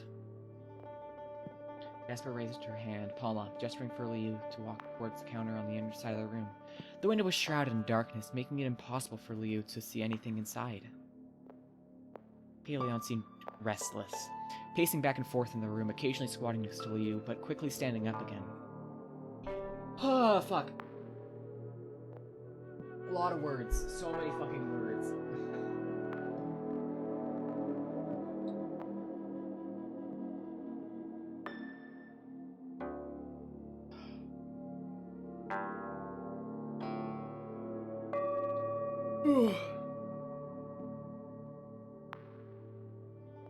I yawn. His nerves started to tense up as well. If their intentions were malevolent, she was quite literally walking into the lion's den. Oh, Jesus! Hi! She was about to reach inside her coat to pull out her handgun when she suddenly noticed a pair of human arms extending from the darkness behind the counter. The arms were gaunt and bore an unhealthy, pallid red hue. Liu glanced at Paleon to gauge its reaction, but although it continued to sniff around aimlessly, it remained alert without showing any signs of increased anxiety. 他到底在紧张什么？不是电吵吗？你为什么不露脸？我知道你不是人类，不用躲躲藏藏的。 Jasper laughed, leaning against the counter with her arms crossed behind her back. 老板的名字叫刘希，就是店门口的那2个字。刚才也说了，是想跟你认识，并且建立好关系。老板虽然知道你有钱，但也不知道其来历。所以，吕璇，你现在的状态就像刚从彩票中心拿到奖金，提着写有“我中了1亿”的现金袋，在周末的步行街上招摇过市。听起来很傻。 Oh my god, he is the shop. That's horrifying.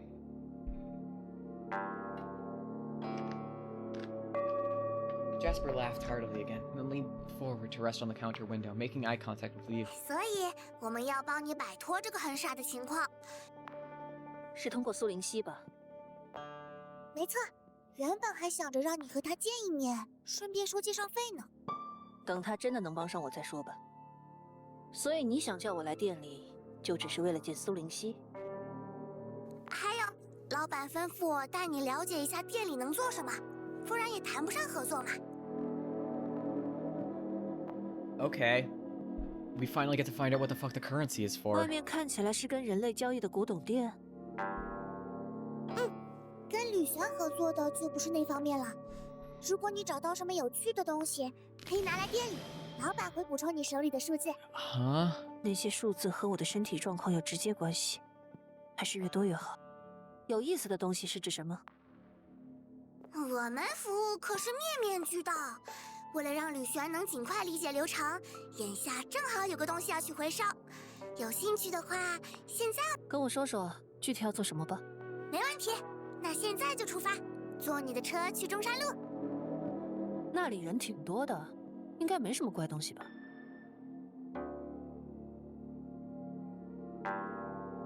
Jasper slung her shoulder bag, which had been lying on the table over her shoulder like an elementary school student heading on a spring outing. 路上再说吧，趁时间还早，出发出发。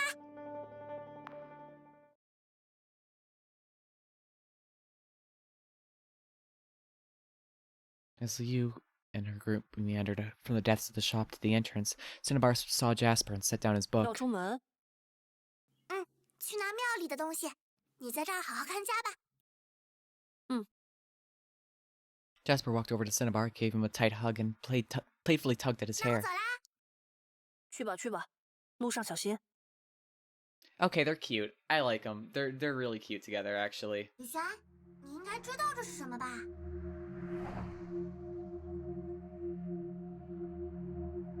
Jasper pulled out 2 dark crescent-shaped wooden pieces. Lee pondered for a moment, feeling unfamiliar with 没 them. 见过。 It seemed Jasper hadn't expected this response. 怎么会没见过？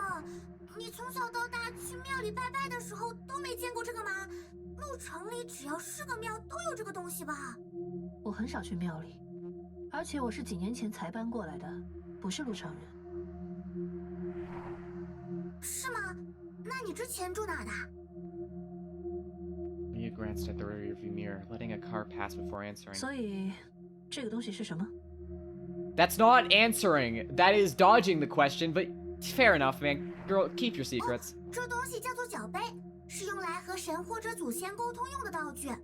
简单来说，就是丢到地上，根据正反组合来得出对方的想法。原来如此。那我们要去中山路的庙做什么？ Jasper filled with moon blocks, speaking in an upbeat tone. 中山路里边有个很小的庙，那儿也有一对脚杯。老板说要把它们拿回来，然后用我手上这个换掉。具体什么情况我也不清楚。既然老板说要拿，那肯定不是普通的东西，照办就行啦。这不就是当个小偷吗？没有啦，如果当地人都觉得只是普通的脚杯，那么我们换了也没影响吧。但如果他们知道那是个有问题的东西，情况就复杂了。随机应变吧。 Liu nodded, though she was more concerned about finding a parking spot in the bustling commercial street than any mysterious dangers that might be lurking in the temple. She's so fucking real. She's so fucking real. Oh my god. Hi, we're making friends with a child. We unlocked the ability to do side quests. I'm EP. EP. I will probably, once I get the next chance to save, I'll probably call it for tonight, because I'm big EP. Long before Egret City became a treaty port, Zhongshan Road was already taking shape. Buildings constructed by locals, colonnades,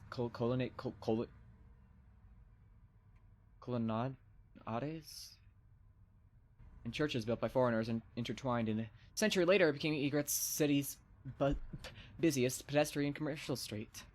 But if one might consider the commercial street segments marked and guided by bus stops as the well-known Zhongshan Road, then the old residential area, accessed by navigating through small alleys deep within Zhongshan Road, is its most primitive form. Following Jasper through a massive stone archway, Liu traversed numerous winding paths before finally reaching their destination. I always stutter. I always stop in the middle of a sentence, and I feel like it's very abrupt, and I feel weird about it. I don't like it. A small, eerily quiet clearing next to a bustling area. At the center of the clearing stood an ancient small temple. 就这么放在小路的交叉口上，挺突兀的。对吧？就是因为奇怪我们才要来嘛。 As the two prepared to enter the temple, climbing the stone steps, Liu instinctively glanced back before stepping aside. Inside. A pretty lady. Owen wearing sunglasses as if to avoid Liu's gaze, quickly walked into the corner of the alley. Liu turned around, pretending to look up at the surrounding apartment buildings, but actually focused on the corners of her field of view. Moments later, the woman peeked out from around the corner, clearly watching Liu. 怎么了？ Liu shook her head, gently pushing Jasper into the temple with a hand on her back. 可能有人盯着我们。啊，不会吧？什么事都没干就被当成坏人了？还没到那份上。先继 Journalist 续 lady, 吧。 that's what I'm thinking. Inside the temple, the walls were adorned with fire safety notices and community responsibility announcements. The sacred altar was separated by a dense wooden fence, making it hard for Liu to see the details clearly. Deities, fuck! On the large redwood table in front of the altar were lighter, loose incense and an old incense burner, along with their objective for this visit, the black moon blocks. Leo reached out to gently touch the surface of the moon blocks, feeling their rough texture, sharp contrast to this typical smoothness of ordinary moon blocks.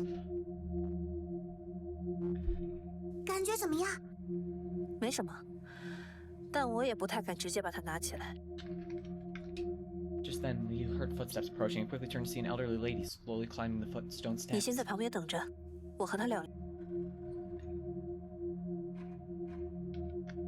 For Liu, mingling with locals and gathering information while concealing her identity in unfamiliar surroundings were basically second nature. Jasper gave an okay sign and stepped aside, watching as Liu approached the old woman to strike up a conversation. During their talk, Liu learned that the temple had existed since the old woman's childhood. She frequently came here to cast moon blocks, burn incense, and worship, though she never delved deeply into who was enshrined here. It seemed to be the Earth God from what people discussed. Liu nodded, feeling ready to make a decision. 你好，打扰一下。 Pretty lady! Oh my god. I like her glasses. I like her glasses a lot. Wait. I just realized I have like the exact same pair. Including like the slight pink tint. Like, I will send a photo of it in the Discord later, but they're my sunglasses. I use them for going outside. Before Liu could decide her next move, the previously strange woman suddenly approached them directly, interrupting Liu's train of thought. Liu turned, locking eyes with the newcomer. 他的眼睛 Her eyes. 看不见吗？ Oh. 有什么事吗？ 没什么，就想问问你是不是游客？ The strange woman clasped her fist to her chest as she spoke, not pausing her stride, but instead walking in the temple first, then turning to look at Liu. This action allowed Liu to notice that the woman's eyes seemed to exhibit a sensitivity to light, though it was unclear why her pupils had such an unusual color. 差不多吧。来中山路随便逛逛，不知不觉就看到这间庙了。啊，这里还挺不好找的。 She's not buying it for a fucking second. After nodding and smiling at Liu, the strange woman began chatting with the elderly lady, relaxing her clenched fists and appearing much more at ease. Liu wondered if her presence had somehow frightened the little girl, or if the other one was nervous for some unspeakable reason. Jasper slipped next to Liu, whispering, 怎么办？还真找上门来了。见机行事吧。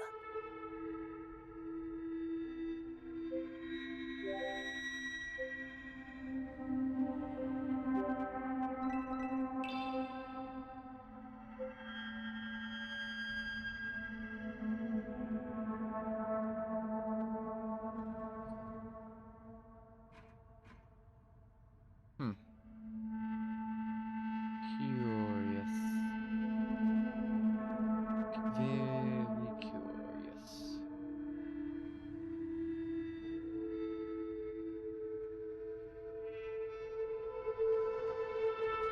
I don't know. I don't really know what to do.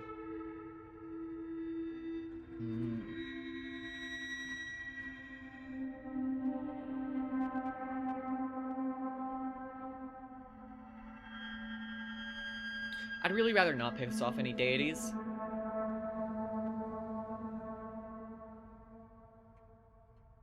Like, if I want the good ending.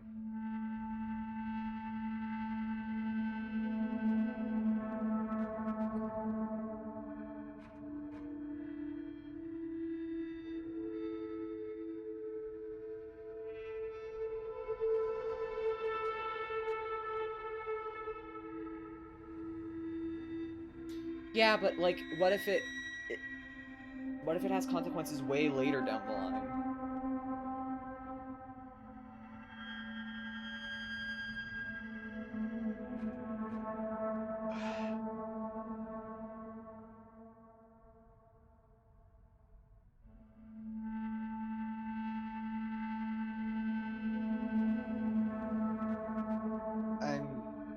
I don't know. I don't know. I want to take him, but at the same time, I don't want to, like, if it's important, like, the shrine is clearly at least somewhat cared for here.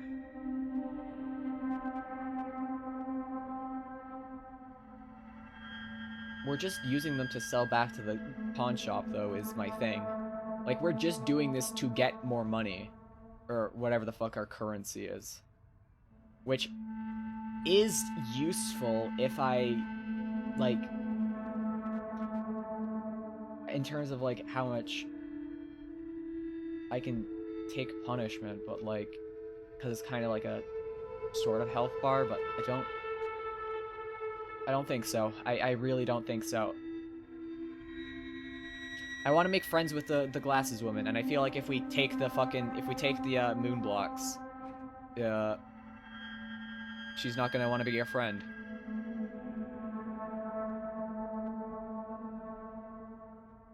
She'll be like, wow, You're kind of an asshole.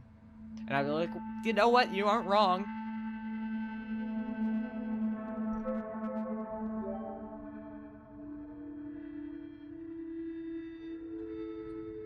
怎么了？既然老太太不觉得那对教杯有什么问题，那我们也不应该随便拿人的东西。还以为你是怕偷拿了庙里的东西会遭报应呢。As they walked, the sound of moonblocks clinking from behind them. The old lady checked the results, stood up, and left without any 用起 issues. 来也没什么特别的。老板吩咐，我来说吧，至少得。你要走了吗？不来试试？ The strange woman stood in the shadows, smiling at Liu. 不了，我一向是不相信这些的，只是从来没有见过有庙就这么立在路中间，有点好奇才进来看看。看的也差不多了，我该走了。 Whoa!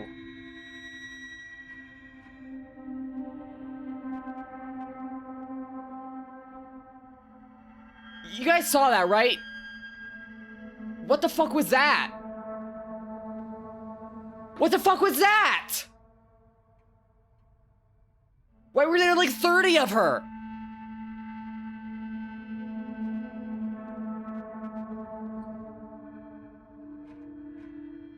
An unexpected shock washed over Liu, her eyes widening as she realized it emanated from the seemingly frail woman before her.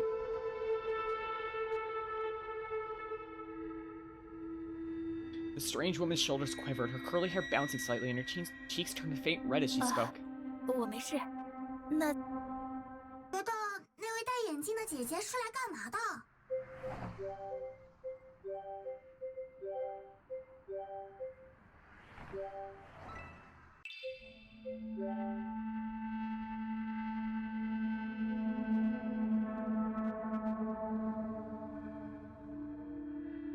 I just want to see, like, if there's, like, immediate consequences. If it's, like, an immediate, like, you're an asshole, fuck you, kills you.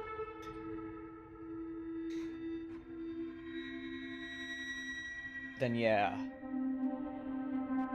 But if not, I want to at least go... That's the thing with visual novels. I feel like I could get fucked over by a choice I made, like, 10 hours earlier. This is why I don't do many games with multiple endings. I always get fucking nervous, because I'm like, I want everyone to be happy.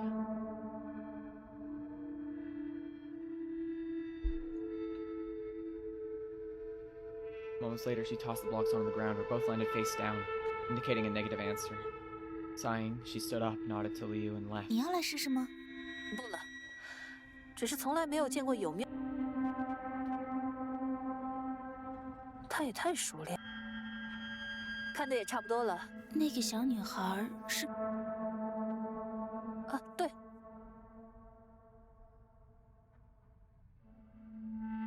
Okay, no, that definitely wasn't a glitch.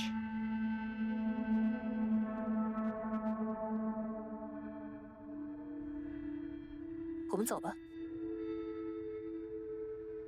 绝对既然他没想管，觉得那位戴眼镜的姐姐是来干嘛的？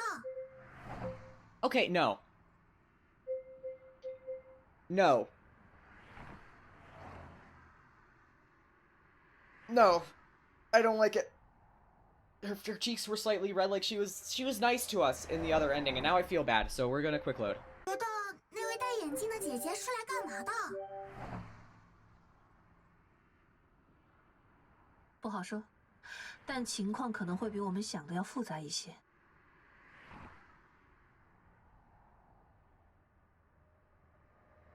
She's clearly got some kind of magic power bullshit. She's like trembling, like they're important to her, and I don't want to. I feel like taking that is an asshole. No, it straight up just is. See, because she's like looking back. She's making eye contact with us through the mirror's the car's reflection in mirror. Car mirror's reflection. Yeah.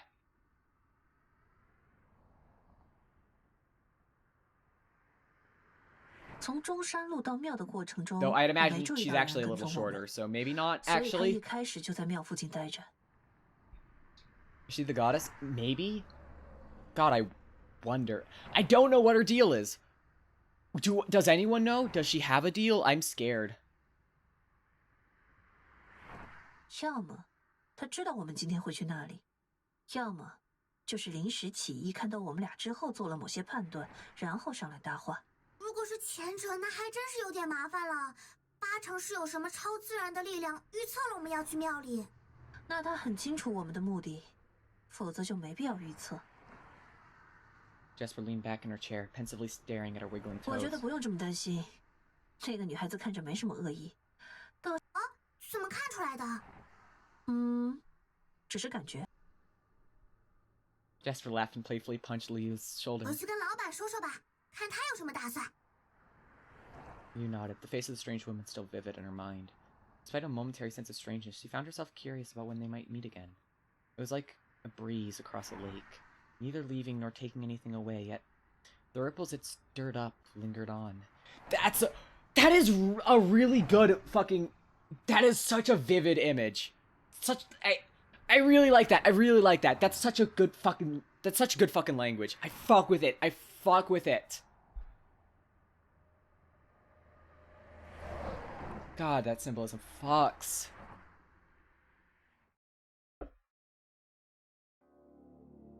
Westflowing, upon hearing Liu's explanation, seemed to fall silent as Jasper, acting as spokesperson, appeared visibly uneasy, hesitating to speak.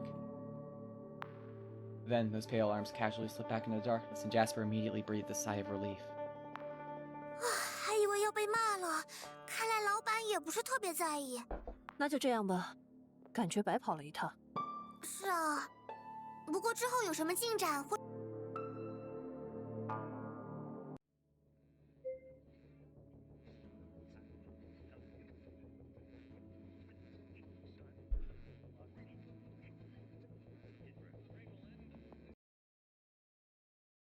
现在没什么事要去庙里吧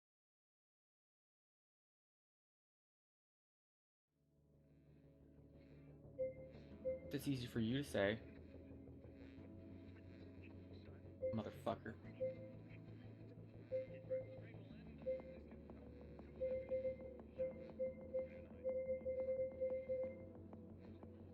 Okay, with that, I think I want to call it for tonight. I don't know if that's a good stopping point, because it does kind of feel like we're kind of in the middle of stuff, but I don't really know when we're going to get the chance.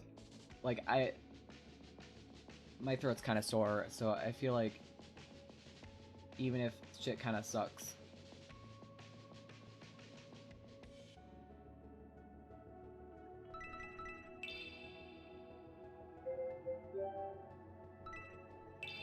also 4 hours is probably a good stopping point anyways. But man, this game's fucking amazing. I will be actually... Okay, so I will be saying for the next streams, I will be actually voice acting the characters this time.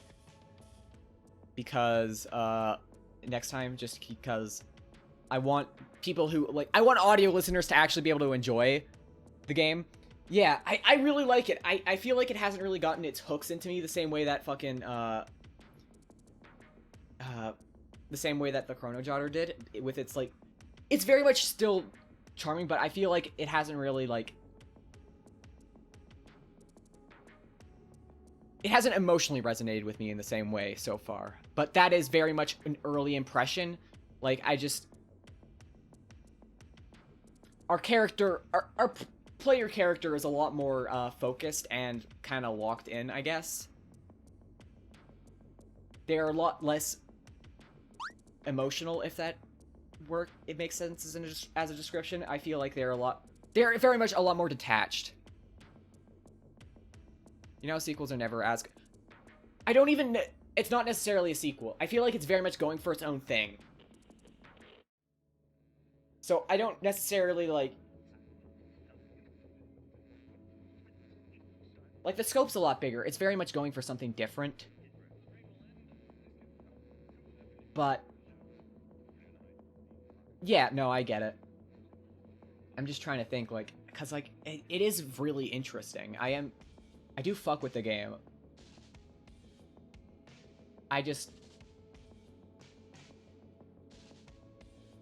Also, I do feel like the game is very much setting up a lot of emotional beats. Like, I don't think, like, the game is going to be, like, lacking in emotion or anything like that. It just... The Chrono Jotter was just a lot quicker with its opening, is what I mean.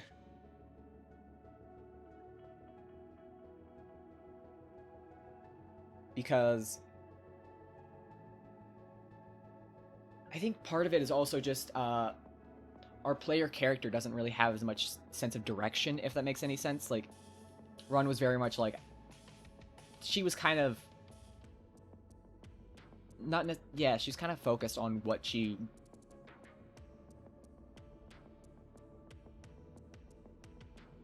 on what she wanted, and... Yeah, I don't know. I'm enjoying it. I'm very much enjoying it, don't get me wrong. I'm just like, it's not necessarily hitting the same beats for me. And again, this is super early on. This is, like, first actual chapter. I feel like since prologue doesn't really count. And I feel like this game's a lot bigger.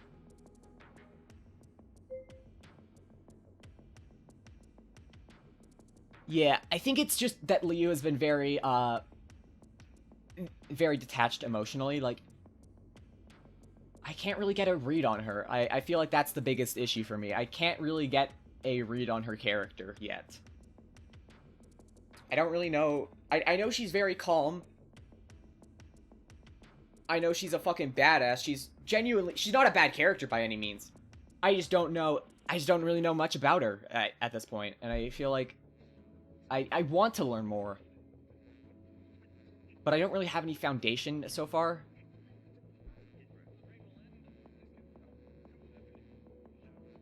And I really want to, you know?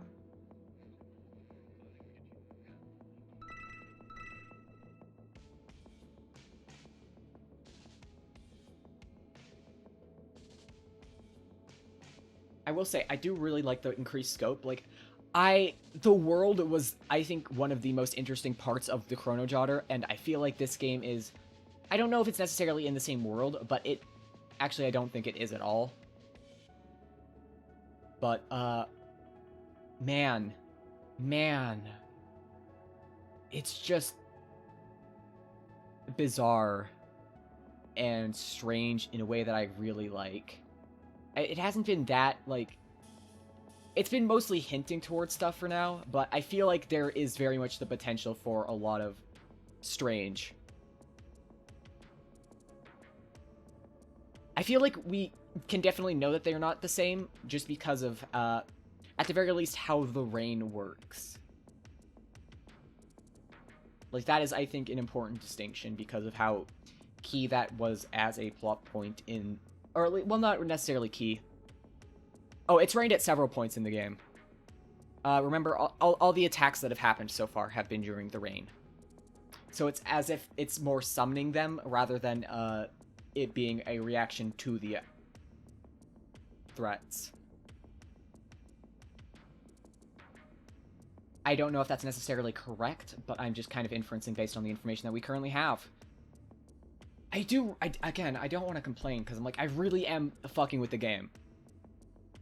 I feel like the visual direction is so strong. I feel like it's got a very good... Whoa. Whoa.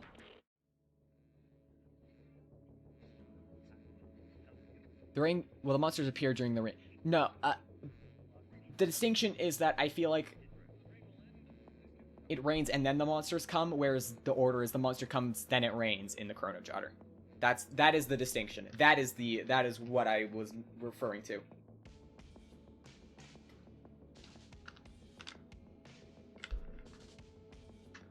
Oh, yeah, no, I am too.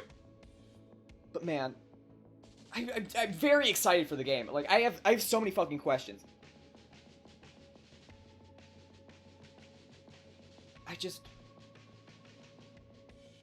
Yeah, I don't know. I like it. I very much do enjoy the game. I think it's very much worth checking out. I'm just still figuring out exactly how I feel about it, you know? It's early. It's early game, so I don't mind not really having solid thoughts yet. Because I have a lot of ideas of where things might go. I feel like things are very vague for now.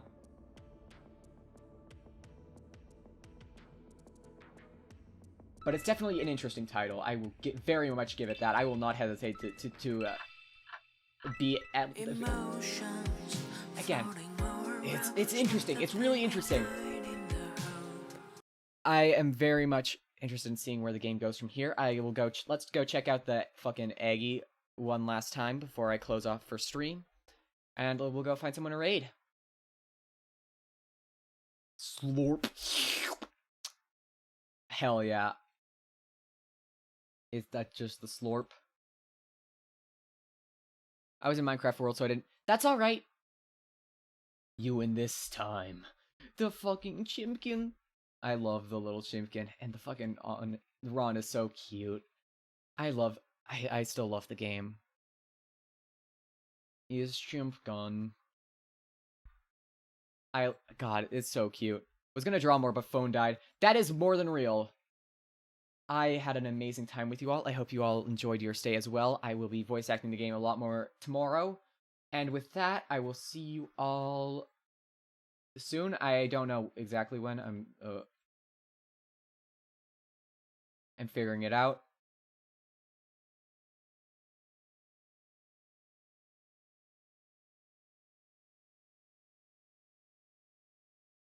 But let us go raid Vixen, actually. Because she's live, playing Digimon World Tour. I have not seen a Digimon before, but I guess we'll go find out. I don't know. I will be posting the schedule very, very soon. It should be up tomorrow. I'll be putting it up, and I hope you all have a lovely rest of your night. Goodbye! Wish Vixen well for me! Goodbye!